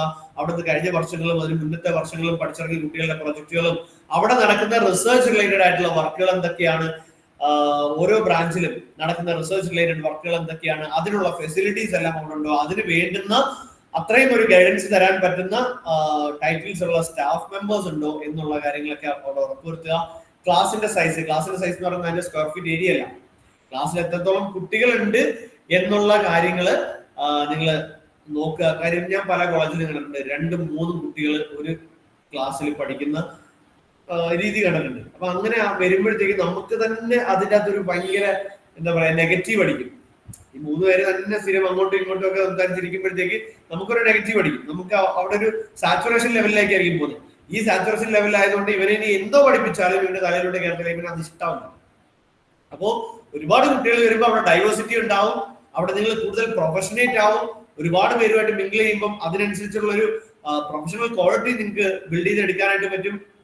പിയർ ലേണിംഗ്, ഒരാൾക്ക് അറിയാത്ത മറ്റൊരാൾക്ക് പറഞ്ഞു തരാൻ പറ്റുന്ന രീതിയിലും ഇപ്പൊ ഗ്രൂപ്പ് ആയിട്ടുള്ള എഞ്ചിനീയറിംഗ് ആക്ടിവിറ്റീസിൽ ഇപ്പൊ ലാബിലായാലും ശരി പ്രൊജക്റ്റിലായാലും ശരി ഒക്കെയുള്ള ഗ്രൂപ്പ് ആക്ടിവിറ്റീസിലൊക്കെ നിങ്ങൾക്ക് കൂടുതൽ സ്ട്രെങ്ത് തരുന്ന ഒന്നാണ് ക്ലാസിന്റെ സൈസ് എന്ന് പറയുന്നത്. അപ്പം ആ അഡ്മിഷൻസിന്റെ റേറ്റും കൂടി, പ്രീവിയസ് അഡ്മിഷൻസിന്റെ റേറ്റും കൂടിയൊക്കെ നിങ്ങൾ നോക്കുക. അപ്പൊ ഇത്രയും കാര്യങ്ങളൊക്കെ അക്കാഡമിക് റിലേറ്റഡ് ആയിട്ട് ഒരു കോളേജിന്റെ കാര്യത്തിൽ നോക്കുക. Next one, cost and financial aid. Obviously tuition fees നിങ്ങൾക്ക് പറ്റുന്നതാണോ എന്നുള്ളത് നിങ്ങൾ നോക്കുക. At the same time tuition fees കൊണ്ട് മാത്രം ഒരു കോളേജിനെ അളക്കാനേ പാടില്ല. ഇപ്പോ നല്ല ഫീസ് ഉള്ള ഒരു കോളേജ് ആണെങ്കിൽ നിങ്ങൾ ആലോചിക്കുക എന്തുകൊണ്ട് ഇവർ ഇത്രയും ഫീസ് വാങ്ങുന്നു. അപ്പൊ ചിലപ്പോൾ നേരത്തെ നമ്മൾ പറഞ്ഞ എല്ലാ കാര്യങ്ങളും ഇവർക്ക് ഓക്കെ ആയിരിക്കും. മറ്റൊരു കോളേജ് ഭയങ്കര ലോവസ്റ്റ് ഫീസിൽ തരുന്നു. അപ്പൊ നിങ്ങൾ ആലോചിക്കേണ്ടത് എന്തുകൊണ്ട് ഇവർ ലോവസ്റ്റ് ഫീസിൽ തരുന്നു, അതിനും കാരണമുണ്ടാവും. അപ്പോൾ ഇതിന്റെ ഇടയിലുള്ള ഒരു കോംപ്രമൈസ് സ്ട്രക്ചറിൽ ഒരുപാട് കൂടെ പോകാനും നിങ്ങൾക്ക് അഫോർഡ് ചെയ്യാൻ പറ്റുന്നതിലും അധികം എടുത്തു വെച്ച് കഴിഞ്ഞാൽ പഠിച്ചിറങ്ങുമ്പോൾ നിങ്ങൾക്ക് അതൊരു ഭയങ്കര ബാധ്യതയാവും. സോ അതുകൊണ്ട് നിങ്ങൾക്ക് അഫോർഡ് ചെയ്യാൻ പറ്റുന്ന രീതിയിലുള്ള ട്യൂഷൻ ഫീ ഉള്ള ക്യാമ്പസുകൾ സെലക്ട് ചെയ്യുക. ഫിനാൻഷ്യൽ എയ്ഡുകൾ കിട്ടാൻ സാധ്യതയുള്ള, ഇപ്പൊ ചില മൈനോറിറ്റി കോളേജിലൊക്കെ ഫിനാൻഷ്യൽ എയ്ഡുകളും കാര്യങ്ങളൊക്കെ കിട്ടും. ചില മാനേജ്മെന്റ് കോളേജസിലൊക്കെ അങ്ങനത്തെ ഫിനാൻഷ്യൽ എയ്ഡുകളും കാര്യങ്ങളും കിട്ടും. അപ്പം അങ്ങനത്തെ അവൈലബിലിറ്റിയും കാര്യങ്ങളും സ്കോളർഷിപ്പുകളും ഗ്രാന്റുകളും ലോണുകളും ഒക്കെ നോക്കുക. കോസ്റ്റ് ഓഫ് ലിവിംഗ്, നിങ്ങളിപ്പോ ബാംഗ്ലൂരോ ചെന്നൈയിലോ അല്ലെങ്കിൽ ഈവൻ കേരളത്തിൽ തന്നെ വേറൊരു ജില്ലയിലോ പോയി പഠിക്കുമ്പോൾ അവിടെയുള്ള ഹോസ്റ്റൽ ഫെസിലിറ്റിക്കുള്ള fees, hostel fees, mess fees, transportation, മറ്റ് എക്സ്പെൻസുകൾ, ഇതൊക്കെ നിങ്ങൾക്ക് ഹാൻഡിൽ ചെയ്യാൻ പറ്റുന്നതാണോ? ശരിക്കും ഇതെല്ലാം ഒരു ഇൻവെസ്റ്റ്മെന്റ് ആണ് അല്ലെ? എല്ലാം ഒരു തരത്തിലൊരു ഇൻവെസ്റ്റ്മെന്റ് ആണ്. നിങ്ങളുടെ സമയം ഒരു ഇൻവെസ്റ്റ്മെന്റ് ആണ്, നിങ്ങളുടെ ഫീസ് ഇൻവെസ്റ്റ്മെന്റ് ആണ്, നിങ്ങളിപ്പോ കോസ്റ്റ് ഓഫ് ലിവിംഗ് ആണെങ്കിൽ അതിന്റെ എമൗണ്ട് നിങ്ങൾക്ക് ഇൻവെസ്റ്റ്മെന്റ് ആണ്. ഇതെല്ലാം ഇൻവെസ്റ്റ് ചെയ്തിട്ട് അതിനുള്ള റിട്ടേൺ കിട്ടാൻ ഇത് പഠിക്കുന്നത് കൊണ്ട് നാളെ എനിക്ക് പറ്റുമോ എന്നുള്ളത് നോക്കിയിട്ട് മാത്രം ഒരു ഫീൽഡ് ഓഫ് സ്റ്റഡി അല്ലെങ്കിൽ എഞ്ചിനീയറിംഗ് ചൂസ് ചെയ്യുക. ഓക്കെ, അപ്പൊ ഇത്രയും കാര്യങ്ങൾ നോക്കണം. നിങ്ങളിപ്പോ എഞ്ചിനീയറിംഗിന് വേണ്ടിയിട്ട് 3 lakhs അല്ലെങ്കിൽ 5 lakhs നിങ്ങൾ അവിടെ ഇൻവെസ്റ്റ് ചെയ്തെങ്കിൽ ആ ഇൻവെസ്റ്റ്മെന്റിന്റെ റിട്ടേൺ എപ്പോഴത്തേക്ക് കിട്ടും, ഈ പറഞ്ഞ ബ്രാഞ്ച് പഠിച്ചു കഴിഞ്ഞാൽ എപ്പോഴത്തേക്ക് എനിക്ക് ആ റിട്ടേൺ എടുക്കാൻ പറ്റും എന്നുള്ള കാര്യത്തിനെ കുറിച്ച് വ്യക്തമായ ഒരു പ്ലാൻ ഉണ്ടാവും. Okay, and next one is location. ഞാൻ നേരത്തെ പറഞ്ഞു നിങ്ങൾക്ക് നിങ്ങളുടെ ജോഗ്രഫിക് ലൊക്കേഷനും നിങ്ങളുടെ വീടിനോട് അടുത്തുള്ളതും. ഇപ്പൊ ചില കുട്ടികളുണ്ട് ഇപ്പൊ ക്ലൈമറ്റ് ഒന്നും അങ്ങോട്ട് ഫേവറബിൾ ആവാത്ത ചില കോളേജിലൊക്കെ പഠിക്കുന്ന കുട്ടികളെ കാണാറുണ്ട്. അപ്പം അതൊക്കെ നിങ്ങൾ പേഴ്സണലി ഓക്കെ ആണ്, നിങ്ങളുടെ മൈൻഡ് ഓക്കെ ആണ്, നിങ്ങളുടെ ഹെൽത്ത് ഓക്കെ ആണെങ്കിൽ, നിങ്ങളുടെ ബോഡി ഓക്കെ ആണെങ്കിൽ മാത്രമേ നിങ്ങൾക്ക് ഏതൊരു സാധനവും നിങ്ങൾക്ക് തലയിലേക്ക് കയറത്തുള്ളൂ. എഞ്ചിനീയറിംഗ് ആയിക്കോട്ടെ, മെഡിസിൻ ആയിക്കോട്ടെ, ഡിഗ്രി ആയിക്കോട്ടെ, ഏത് സാധനമായാലും അതേ പറ്റൂ. സോ ലൊക്കേഷൻ എന്ന് പറയുന്നത് വളരെ ഇമ്പോർട്ടന്റ് ആയിട്ടുള്ള ഒന്നാണ്. And next one is the important one is campus facilities. അവിടുത്തെ ലൈബ്രറികൾ, ക്ലാസ് റൂംസ്, ടെക്നോളജി റിസോഴ്സസ്, അവിടുത്തെ ലാബ് ഫെസിലിറ്റീസ് വളരെ ഇമ്പോർട്ടന്റ് ആയിട്ട് നോക്കേണ്ട ഒന്നാണ് ലാബ് ഫെസിലിറ്റീസ്.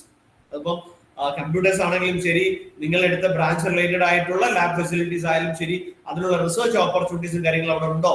നാളെ നിങ്ങൾക്കൊരു ഐഡിയ തോന്നുകയാണ്, ആ ഒരു ഫീൽഡിൽ ഒരു ഐഡിയ തോന്നുകയാണെങ്കിൽ ആ ഐഡിയക്ക് വേണ്ടിയിട്ടുള്ള റിസർച്ച് ഓപ്പർച്യൂണിറ്റീസ് നിങ്ങളുടെ കോളേജിൽ തരാൻ ഉള്ള ഇൻഫ്രാസ്ട്രക്ചറും ഫെസിലിറ്റീസും സ്റ്റാഫുകളും ഉണ്ടോ എന്നുള്ള കാര്യം ഉറപ്പുവരുത്തുക. ചില എബ്രോഡ് ഉള്ള കോളേജ് ഒക്കെ ആണെങ്കിൽ നിങ്ങൾക്ക് അവിടെ നല്ല മീൽ പ്ലാൻസും കാര്യങ്ങളൊക്കെ കിട്ടുന്നുണ്ടോ എന്ന് നോക്കുക. അത് മാത്രം പോരാ, ഇപ്പൊ പഠിക്കുന്നതിന്റെ കാര്യം മാത്രം നമ്മൾ പറഞ്ഞത് അല്ലെ ഇത്ര നേരം, അത് മാത്രം കൊണ്ട് 4 വർഷം നമുക്ക് ഒരിക്കലും നല്ലപോലെ പോകാൻ പറ്റില്ല. അവിടെ റീക്രിയേഷൻ ഫെസിലിറ്റീസ് വേണം, നമുക്ക് റിഫ്രഷ് ആവാനും മൈൻഡ് ഒക്കെ റിഫ്രഷ് ആവാനും, അതുപോലെ തന്നെ നിങ്ങളുടെ സ്പോർട്സ് റിലേറ്റഡ് ആയിട്ടുള്ള കഴിവുകളും ആർട്സ് റിലേറ്റഡ് ആയിട്ടുള്ള കഴിവുകളും അങ്ങനെയുള്ള എക്സ്ട്രാ കരിക്കുലർ ആക്ടിവിറ്റീസിനൊക്കെ നല്ല എന്താ പറയാ നല്ല എൻകറേജ്മെന്റ് തരുന്ന മാനേജ്മെന്റും അങ്ങനത്തെ ഉള്ള കോളേജസും ആണോ എന്നുള്ള കാര്യങ്ങളൊക്കെ നോക്കുക. ഇതിന് മുന്നേ നടന്ന അത്തരം ആക്ടിവിറ്റീസിനെ കുറിച്ചൊക്കെ നിങ്ങൾ നല്ലപോലെ റിസർച്ച് ചെയ്ത് നോക്കുക, നല്ലപോലെ അലൂമിനിയൻസിനോട് സംസാരിച്ച് നോക്കുക. അപ്പോൾ അത്തരം ഫെസിലിറ്റീസും കൂടിയൊക്കെ ഉണ്ടോ എന്നുള്ള കാര്യം ഉറപ്പുവരുത്തുക. And next one is campus culture. അവിടെ നല്ല ക്ലബുകളും ഓർഗനൈസേഷൻസും സൊസൈറ്റികളും ഒക്കെ സ്റ്റുഡന്റ് ഭാഗത്തു നിന്ന് ഉണ്ടാവുമെങ്കിൽ, ഇപ്പോ യൂണിയനുകളായാലും ക്ലബുകളായാലും ഓർഗനൈസേഷൻസ് ആയാലും ഇതൊക്കെ ശരിക്കും നമുക്കൊരു leadership quality, team building quality, ടീമിൽ എങ്ങനെ വർക്ക് ചെയ്യണം എന്നുള്ള ക്വാളിറ്റി, ഇതെല്ലാം പ്രൊഫഷണലി ഇമ്പാർട്ട് ചെയ്ത് തരാൻ വേണ്ടിയിട്ടുള്ളതാണ് ഈ പറഞ്ഞ അസോസിയേഷൻസും ഓർഗനൈസേഷൻസും ഒക്കെ. അപ്പോൾ എഞ്ചിനീയറിംഗ് റിലേറ്റഡ് ആയിട്ട് ഒരുപാട് ഓർഗനൈസേഷൻസ് ഉണ്ട്. ഇപ്പോൾ ഇൻസ്റ്റിറ്റ്യൂഷൻ ഓഫ് എഞ്ചിനീയേഴ്സ് ഉണ്ട്, ISTE ഉണ്ട്, NSS ഉണ്ട്. NSS എഞ്ചിനീയറിംഗ് റിലേറ്റഡ് അല്ല, കോമൺലി എല്ലാത്തിനും ഉള്ളതാണ്. സോ ഇങ്ങനെയുള്ള ഓർഗനൈസേഷൻസിന്റെ ഒക്കെ ചാപ്റ്റേഴ്സ് ഈ പറഞ്ഞ കോളേജിൽ ഉണ്ടോ എന്നുള്ളത് നോക്കുക, അതിന്റെ ആക്ടിവിറ്റീസ് നല്ലപോലെ നടക്കുന്നുണ്ടോ എന്നുള്ളത് നോക്കുക. അപ്പം അത്തരം ആക്ടിവിറ്റീസിലും അത്തരം ഓർഗനൈസേഷൻസിലും ഒക്കെ നിങ്ങൾ ആസ് എ സ്റ്റുഡന്റ് കയറി കഴിഞ്ഞാൽ at the end of the course നിങ്ങൾ പഠിച്ചിറങ്ങുമ്പോൾ നിങ്ങൾക്ക് നല്ലൊരു പ്രൊഫഷണൽ നെറ്റ്വർക്കിംഗ് ഉണ്ടാക്കാൻ പറ്റും. അതൊരു കാര്യം. നല്ല രീതിയിൽ സംസാരിക്കാൻ നിങ്ങൾ പഠിക്കും, നല്ല രീതിയിൽ ബാക്കിയുള്ളവരുമായിട്ട് ഇടപഴകാനും അവരുടെ ഈ പറഞ്ഞ പോലെ ഒപ്പീനിയൻസും കാര്യങ്ങളും ഒക്കെ കേൾക്കാനും അതിനനുസരിച്ച് പെരുമാറാനും ഒക്കെയുള്ള ഒരു കഴിവും കാര്യങ്ങളും ഒക്കെ നിങ്ങൾക്ക് കിട്ടാൻ വളരെയധികം യൂസ്ഫുൾ ആയിട്ടുള്ള ഒന്നാണ് സ്റ്റുഡന്റ് ഓർഗനൈസേഷൻസ് എന്ന് പറയുന്നത്. അതുപോലെ തന്നെ പല ടൈപ്പ് ഓഫ് സ്റ്റുഡൻസ് വരുന്നത്, പല ഡൈവേഴ്സ് കാറ്റഗറീസിലുള്ള students, categories in the sense geographical categories ആവാം, അതുപോലെ തന്നെ ഇൻട്രസ്റ്റില് പല ഡൈവേഴ്സിറ്റി ഉള്ള ആൾക്കാരാവാം. അപ്പൊ അങ്ങനെയൊക്കെയുള്ള കുറെ ആളുകളുമായിട്ടൊക്കെ പഠിച്ചു കഴിഞ്ഞാൽ നിങ്ങൾക്കും ഒരുപാട് കാര്യങ്ങൾ എക്സ്പ്ലോർ ചെയ്യാൻ പറ്റും. ഇപ്പൊ നമ്മളുടെ ഒരു കാറ്റഗറി, നമ്മുടെ ഒരു എന്താ പറയാ ഒരു വൈബുള്ള ആളുകളെ മാത്രമായിട്ടൊന്ന് പഠിച്ചു കഴിഞ്ഞാൽ ആ ഒറ്റ വൈബേ നിങ്ങൾക്ക് ഉണ്ടാവുള്ളൂ. മറിച്ച് പല വൈബുള്ള, പല ഇൻട്രസ്റ്റ് ഉള്ള, പല കാറ്റഗറീസിലുള്ള കുട്ടികളുമായിട്ട് ഇടപഴകുക. അപ്പോഴായിരിക്കും നിങ്ങൾക്ക് ഒരുപാട് കാര്യങ്ങൾ പഠിക്കാൻ പറ്റുക. ഇപ്പൊ ഞങ്ങൾ പഠിച്ചിരുന്ന സമയത്ത് ഞങ്ങൾക്ക് കോഴിക്കോട് നിന്നും കണ്ണൂരിൽ നിന്നും അവിടെ നിന്നൊക്കെ കുട്ടികളുണ്ടായിരുന്നു.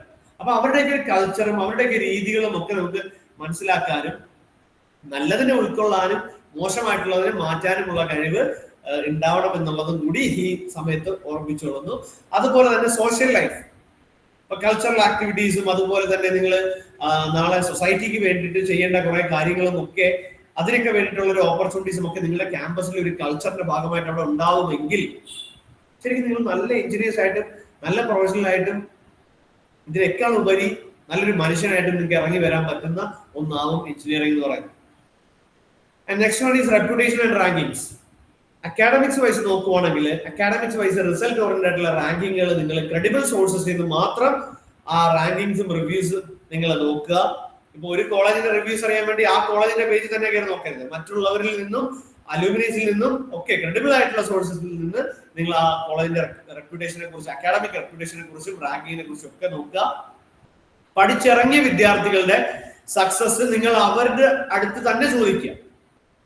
ഒരു കോളേജുകാര് പറയുകയാണ് ഞങ്ങളുടെ അലുമിനീസ് ഇന്നതുപോലെയൊക്കെ ഉണ്ട് എന്ന് പറയുകയാണ്, അത് വിശ്വസിക്കാം.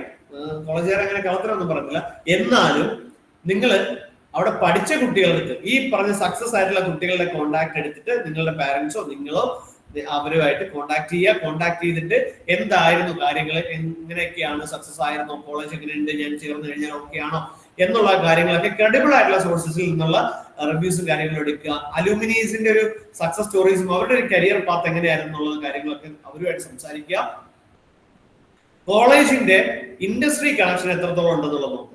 ഇപ്പോ പല ക്യാമ്പസ് പ്ലേസ്മെന്റുകളും നമ്മൾ കണ്ടുവരുന്നത് ഈ കോൾ സെന്റേഴ്സും IT കമ്പനീസും ഒക്കെ, സിവിലുകാരും മെക്കാരും ഇലക്ട്രിക്കലുകാരും എല്ലാവരും കൂടി ഈ കോൾ സെന്റേഴ്സ്, ഈ IT കമ്പനീസ്, ഈ മാർക്കറ്റിംഗ് ടീമുകൾ അങ്ങനെയുള്ള ജോലികളിലേക്ക് പോവാണ്. അതിന് എഞ്ചിനീയറിംഗിന്റെ ഒന്നും ആവശ്യമില്ല. അതിന് ജസ്റ്റ് ഡിഗ്രി, 3 ഇയർ ഡിഗ്രി മതി, ഒരു പ്രൊഫഷണൽ ഡിഗ്രിയുടെ ആവശ്യമൊന്നുമില്ല. മേ ബി +2 ഉള്ള +2 ക്വാളിഫിക്കേഷൻ ആയിട്ടോ അല്ലെങ്കിൽ +2 മതിയാവുന്ന ചില വേക്കൻസികളിലേക്കും പല പ്ലേസ്മെന്റുകളും പല കോളേജസും കൊടുക്കുന്നതായിട്ട് നമുക്ക് കാണാൻ സാധിക്കുന്നുണ്ട്. സോ നിങ്ങൾ അങ്ങനെയല്ല, ഇൻഡസ്ട്രി ഓറിയന്റഡ് ആയിട്ടുള്ള കോർ പ്ലേസ്മെന്റ് കൊടുക്കുന്ന കോളേജുകൾ ഏതൊക്കെ ഉണ്ടെന്നുള്ളത് നല്ലപോലെ നോക്കുക. ആ കോളേജുകളിലേക്ക് നിങ്ങൾ ചെല്ലാനായിട്ട് നോക്കുക. അപ്പൊ ഇൻഡസ്ട്രി കണക്ഷൻ കൂടുതലുള്ള കോളേജുകൾ ഏതൊക്കെയാണെന്നുള്ളത് നോക്കുക. ഒരുവിധം കോളേജുകളൊക്കെ ഇപ്പം ഭയങ്കരമായിട്ട് മാറിയിട്ടുണ്ട്. ആക്ച്വലി പല കോളേജസിന്റെയും പ്ലേസ്മെന്റ് റെക്കോർഡുകളും കോർ പ്ലേസ്മെന്റിന്റെ എണ്ണത്തിലൊക്കെ ഒരുപാട് വർധനവ് വന്നിട്ടുണ്ട്. അപ്പോൾ നിങ്ങൾ ആ പറഞ്ഞ കാര്യങ്ങളൊക്കെ നല്ലപോലെ ശ്രദ്ധിക്കുക, നല്ലപോലെ നോക്കിയിട്ട് മാത്രം ആ കോളേജ് സെലക്ട് ചെയ്യുക. സപ്പോർട്ട് സർവീസസ്, ഇപ്പോൾ നാളെ നിങ്ങൾ പഠിച്ചിറങ്ങിയതിന് ശേഷമായാലും ഉള്ള നിങ്ങളുടെ കരിയറിന് വേണ്ടിയുള്ള സപ്പോർട്ട് സർവീസസ് എല്ലാം ഓക്കെ ആയിരിക്കാം. അക്കാഡമിക് അഡ്വൈസിങ്, നിങ്ങളിപ്പോ ഒരു ബ്രാഞ്ച് കൺഫ്യൂസ് ആയിട്ട് അവിടെ പോകുമ്പോൾ അവരുടെ ഹിഡൻ അജണ്ട കൊണ്ടല്ലാതെ നമുക്ക് പറ്റുന്നത് ഏതാണെന്ന് പറഞ്ഞു തരാൻ പറ്റുന്ന ഒരു അക്കാഡമിക് അഡ്വൈസിങ് കാര്യങ്ങളും തുടക്കത്തിൽ ഉണ്ടാവണം. തുടർന്ന് 4 വർഷവും കറക്റ്റ് ആയിട്ടുള്ള അക്കാഡമിക് അഡ്വൈസിങ്, നീ എങ്ങനെ പഠിച്ചാൽ നന്നാവും, നിനക്ക് ഏത് സെക്ടറിൽ പോയാൽ നന്നാവും എന്നുള്ളതൊക്കെ വളരെ ക്രിസ്പായിട്ടും ക്ലിയർ ആയിട്ടും നിങ്ങളുടെ കൂടെ 4 വർഷം നിങ്ങളുടെ കൂടെ അഡ്വൈസ് ചെയ്യാൻ പറ്റുന്ന ഒരു ടീം അവിടെ ഉണ്ടോ എന്നുള്ളത് ഉറപ്പുവരുത്തുക. പിന്നെ മോസ്റ്റ് ഇമ്പോർട്ടൻ്റ്ലി കഴിഞ്ഞ വർഷങ്ങളിലൊക്കെ നമ്മൾ കണ്ടതാണ്, കുട്ടികളുടെ മെന്റൽ ഹെൽത്തിന്, അവരുടെ വെൽനെസ്സിനും ഒക്കെ ഒരുപാട് ഇമ്പോർട്ടൻസ് നൽകുന്ന, അതിന് നല്ല വില നൽകുന്ന, കുട്ടികളുടെ വാക്കുകൾക്കും അവർ പറയുന്ന ഓരോ കാര്യങ്ങൾക്കും വില കൽപ്പിക്കുന്ന, അവരുടെ മെന്റൽ ഹെൽത്തിനും വില കൽപ്പിക്കുന്ന ക്യാമ്പസുകൾ നിങ്ങൾ ചൂസ് ചെയ്തെടുക്കുക. അത് നിങ്ങളുടെ അലൂമിനീസിന് നല്ലപോലെ പറഞ്ഞു തരാനായിട്ട് പറ്റും. അലൂമിനീസിന്റെ അടുത്ത് പറയുമ്പോൾ ഒരാളുടെ അടുത്ത് ചോദിക്കരുത്, 4 or 5 പേരടുത്ത് ചോദിക്കുക. ഒരാൾക്ക് ചോദിക്കുമ്പോൾ ചിലപ്പോൾ അയാളുടെ കുറ്റം കൊണ്ടായിരിക്കും ചിലപ്പോൾ അയാൾ അങ്ങനെ ആയിപ്പോയത്. അതിനും ചിലപ്പോൾ കോളേജിനെ പഠിക്കുന്ന കുട്ടികളുണ്ട്. അപ്പൊ അതുകൊണ്ട് ഒരു വെറൈറ്റി ഓഫ് സ്റ്റുഡൻസിന്റെ അടുത്ത് ചോദിച്ചു മാത്രം നിങ്ങൾ ഉറപ്പുവരുത്തുക. Okay. And next one is the important one, ഇന്റേൺഷിപ്പുകളും പ്ലേസ്മെന്റുകളും അതുപോലെ തന്നെ സ്കിൽ ട്രെയിനിങ്ങുകൾ. ഇപ്പൊ ഞങ്ങൾ സ്കിൽ ട്രെയിനിങ് കൊടുക്കുന്ന ഏകദേശം 30-ലധികം കോളേജസ് ഉണ്ട്. കേരളത്തിലുള്ള കോളേജസ് ഉണ്ട്, ചെന്നൈയിലും മധുരയിലും ഒക്കെ ആയിട്ടുള്ള കോളേജസ് ഒക്കെ ഉണ്ട്. അപ്പോ അങ്ങനെയുള്ള സ്കിൽ ട്രെയിനിങ്ങുകൾ തന്ന് 4 വർഷത്തിൽ തന്നെ ഇൻഡസ്ട്രിക്ക് വേണ്ടുന്ന ഒരു എഞ്ചിനീയർ ആയിട്ട് മാറ്റാനായിട്ട് ആ കോളേജ് അതിന് വേണ്ടുന്ന ഇനിഷ്യേറ്റീവുകൾ എടുക്കുന്നുണ്ടോ, അത്തരം ഇന്റേൺഷിപ്പുകളും അതുവഴി ജോബ് പ്ലേസ്മെന്റുകളും കൊടുക്കുന്നുണ്ടോ? ഞാൻ നേരത്തെ പറഞ്ഞ പോലുള്ള പ്ലേസ്മെന്റുകൾ, അല്ലാണ്ട് ഏതെങ്കിലും പ്ലേസ്മെന്റ് അല്ല, ഇത്ര ശതമാനം പ്ലേസ്മെന്റ് എന്ന് പറഞ്ഞ് അതിൽ കണ്ണു തള്ളണ്ട. മറിച്ച് ഇവരൊക്കെ ഏത് കമ്പനിയിൽ ഏത് പോസ്റ്റിൽ പ്ലേസ്ഡ് ആയി എന്നുള്ള കാര്യങ്ങൾ നിങ്ങൾ വ്യക്തമായിട്ട് ചോദിച്ചു മനസ്സിലാക്കുക. ആ കുട്ടികളുമായിട്ട് സംസാരിക്കുക, ആ പ്ലേസ്മെന്റ് എങ്ങനെ ഉണ്ടായിരുന്നു എന്നുള്ളതിനെ കുറിച്ചൊക്കെ സംസാരിക്കുക. അതിനനുസരിച്ച് മാത്രമേ ഒബ്വിയസ്ലി അത്തരം പ്ലേസ്മെന്റിന്റെ റേറ്റ് എത്രത്തോളം ഉണ്ട് എന്നുള്ളത് നോക്കിയിട്ട് കൂടി ആ ഒരു കോളേജ് നിങ്ങൾ സെലക്ട് ചെയ്യും. Okay. Next one is technology and innovation. Innovative ആയിട്ടുള്ള ഇനിഷ്യേറ്റീവ്സ് എന്തൊക്കെയുണ്ട്? ഇപ്പോ ഹാക്കത്തോണുകൾ പോലെയുള്ള ഇവന്റുകൾ, അതുപോലെ നിങ്ങളുടെ ടെക്നോളജി അഡ്വാൻസ്മെന്റുകളും നിങ്ങളുടെ ടെക്നോളജിക്കൽ ആയിട്ടുള്ള ഇന്നോവേഷൻസിനും ഒരുപാട് ഓപ്പർച്യൂണിറ്റി തരുന്ന, സ്റ്റാർട്ടപ്പ് റിലേറ്റഡ് ആയിട്ടുള്ള ഇൻക്യുബേഷൻസ് തരുന്ന കോളേജുകൾ ഏതൊക്കെയുണ്ട്? അങ്ങനെയുള്ള ടെക്നോളജി വൈസ് നിങ്ങളെ ഇംപ്രൂവ് ചെയ്യാനായിട്ടുള്ള എക്സ്ട്രാ കരിക്കുലർ ആക്ടിവിറ്റീസ് എന്തൊക്കെ കാര്യങ്ങൾ അവിടെ പ്രൊവൈഡ് ചെയ്യുന്നു എന്നുള്ള കാര്യങ്ങളും ഒക്കെ വളരെ ഇമ്പോർട്ടന്റ് ആയിട്ടുള്ളതാണ്.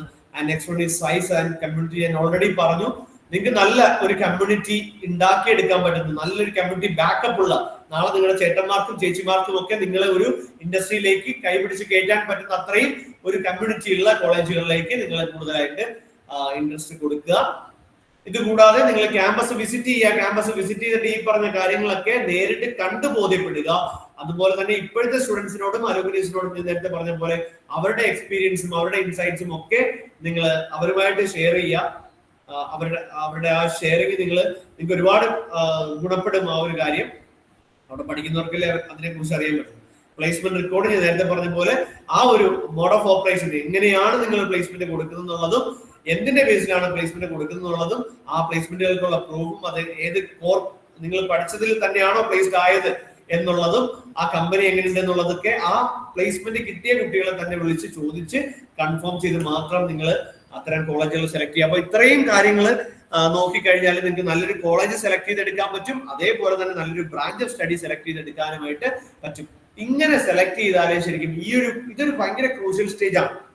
ഈ സ്റ്റേജിൽ നിങ്ങൾ ഉഴപ്പുകയോ മറ്റെന്തെങ്കിലും ഇൻഫ്ലുവൻസ് പോവുകയോ ചെയ്ത് കഴിഞ്ഞാൽ ആണ് അങ്ങനത്തെ ഒരു സിറ്റുവേഷനിൽ വന്ന് കയറുമ്പോഴത്തേക്കാണ് പിന്നെ ബുദ്ധിമുട്ടുകൾ ഉണ്ടാകും. സോ അതുകൊണ്ട് തന്നെയാണ് ഞങ്ങൾ ഇങ്ങനത്തെ ഒരു ഉദ്യമത്തിലേക്ക് വന്നതും. അതുകൊണ്ടാണ് നിങ്ങൾക്ക് ഇതൊക്കെ ഡയറക്റ്റ്ലി പറഞ്ഞു തരാൻ വേണ്ടിയിട്ട് വന്നത്. അതുകൊണ്ടാണ്, കാരണം ഞങ്ങൾ കാണുന്നുണ്ട് കുട്ടികളുടെ ഒരു എഞ്ചിനീയറിംഗ് കൾച്ചറും അവരുടെ ലാക്ക് ഓഫ് സ്കില്ലും ഒക്കെ ഞങ്ങൾ സ്ഥിരം കാണുന്നതാണ്. അപ്പൊ അതുകൊണ്ട് അത്തരം രീതിയിലേക്ക് ഇപ്പം 4ാമത്തെ വർഷം നിന്നിട്ട് അവനടുത്ത് ഇന്ന കാര്യങ്ങളൊക്കെ പറഞ്ഞിട്ട് പിന്നെ കഥയില്ല. നിങ്ങൾക്ക് ഇപ്പോഴേ ചൂസ് ചെയ്യാം, ഇപ്പോഴേ നല്ലത് ചൂസ് ചെയ്യാൻ, ചൂസ് ചെയ്ത് നല്ല രീതിയിൽ തന്നെ മുന്നോട്ട് പോകാനൊക്കെ ആയിട്ട് പറ്റും. സോ ഇത്രയും കാര്യങ്ങളൊക്കെ വെച്ച് പഠിച്ച് നിങ്ങളുടെ അൾട്ടിമേറ്റ് എയിം എന്ന് പറയുന്ന ഇൻഡസ്ട്രിയിലേക്കുള്ള ഒരു ത്രൂ ആണ് അല്ലെ.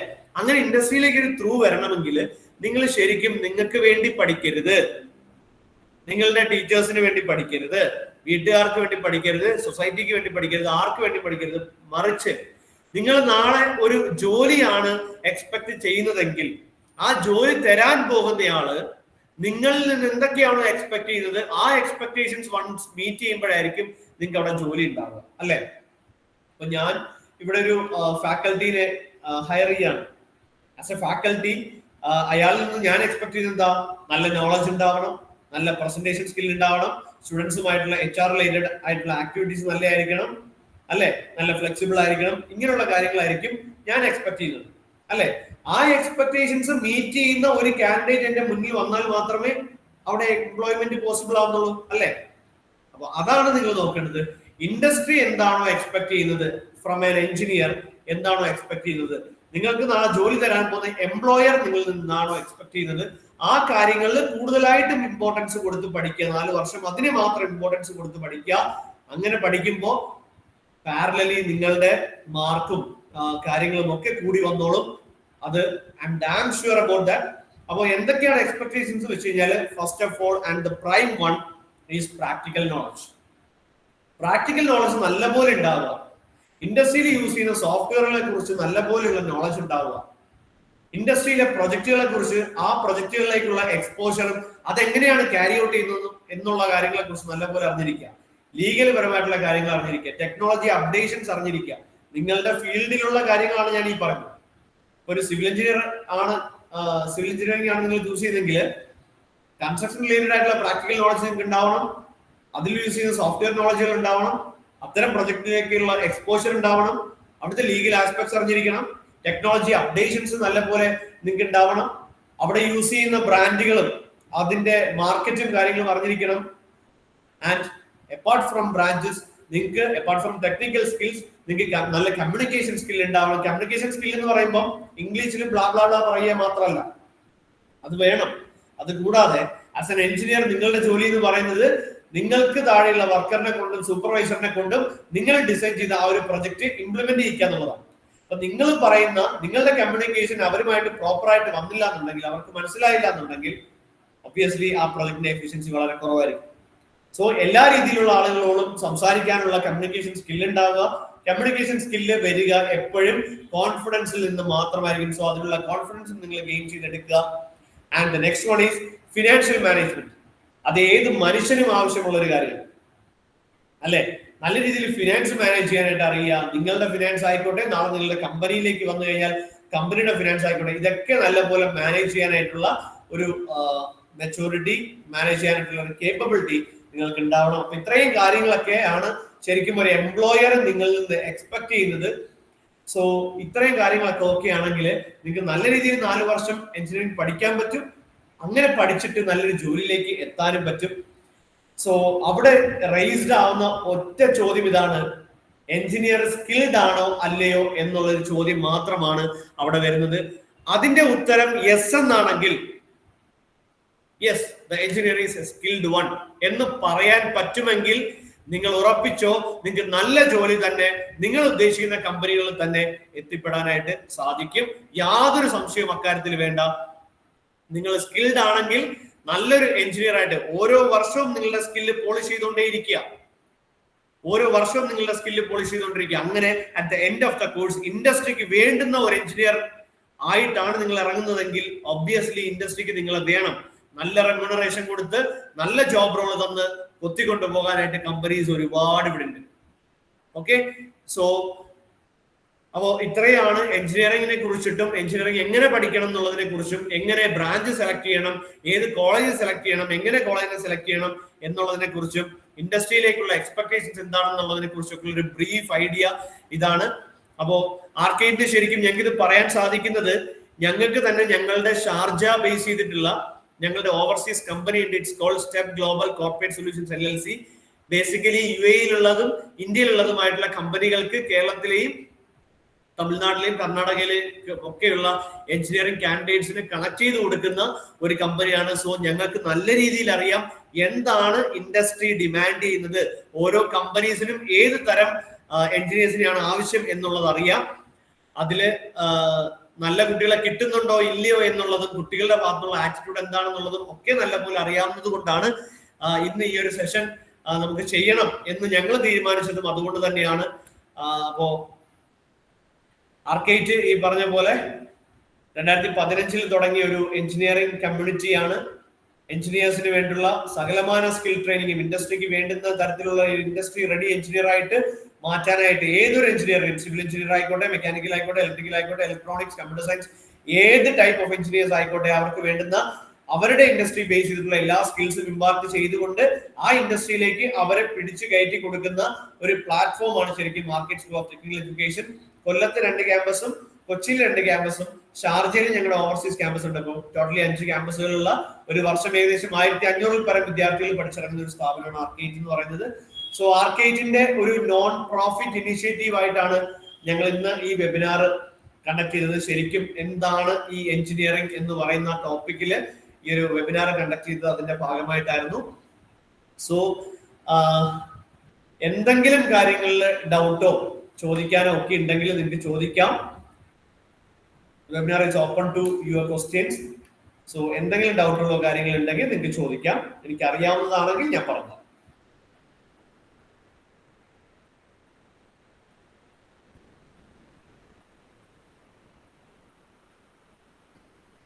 Any questions?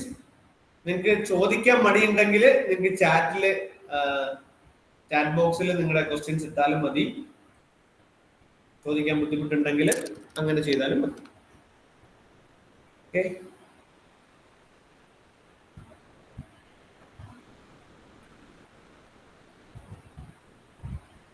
എന്തെങ്കിലും ഡൗട്ടുകൾ ഉണ്ടോ? ഡൗട്ടുകൾ ഉണ്ടെങ്കിൽ ചാറ്റ് ബോക്സിൽ ചോദിച്ചോ.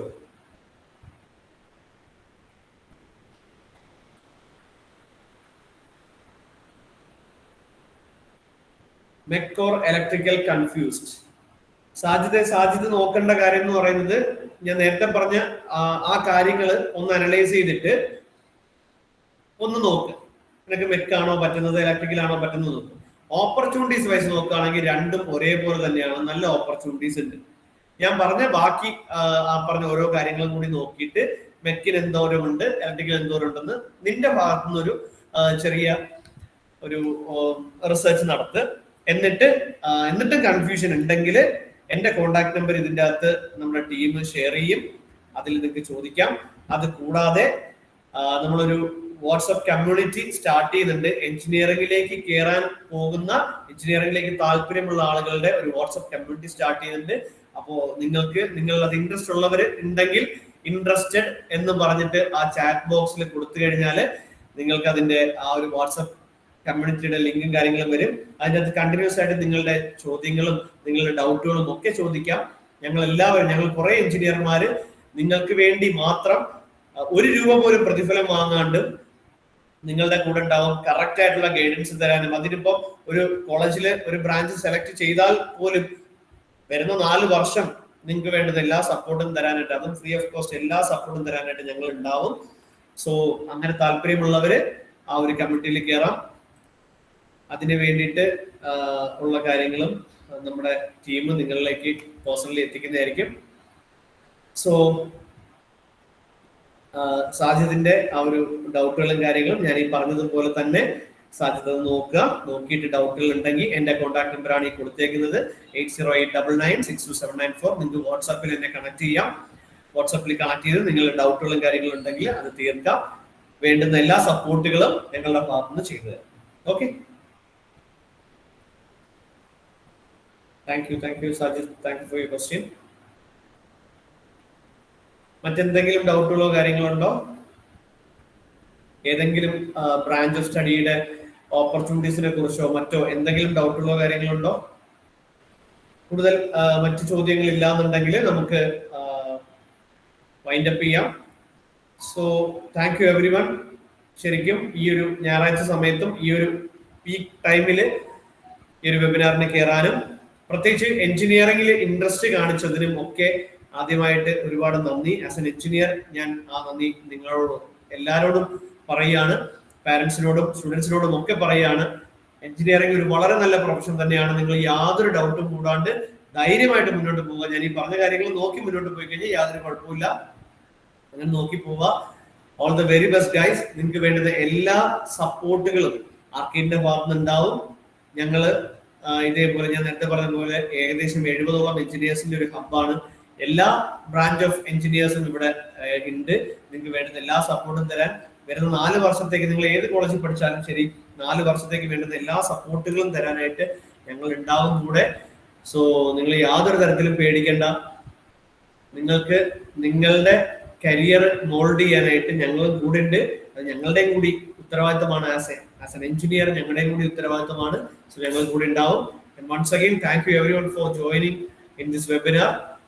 Thank you for the team who are organized this event, and especially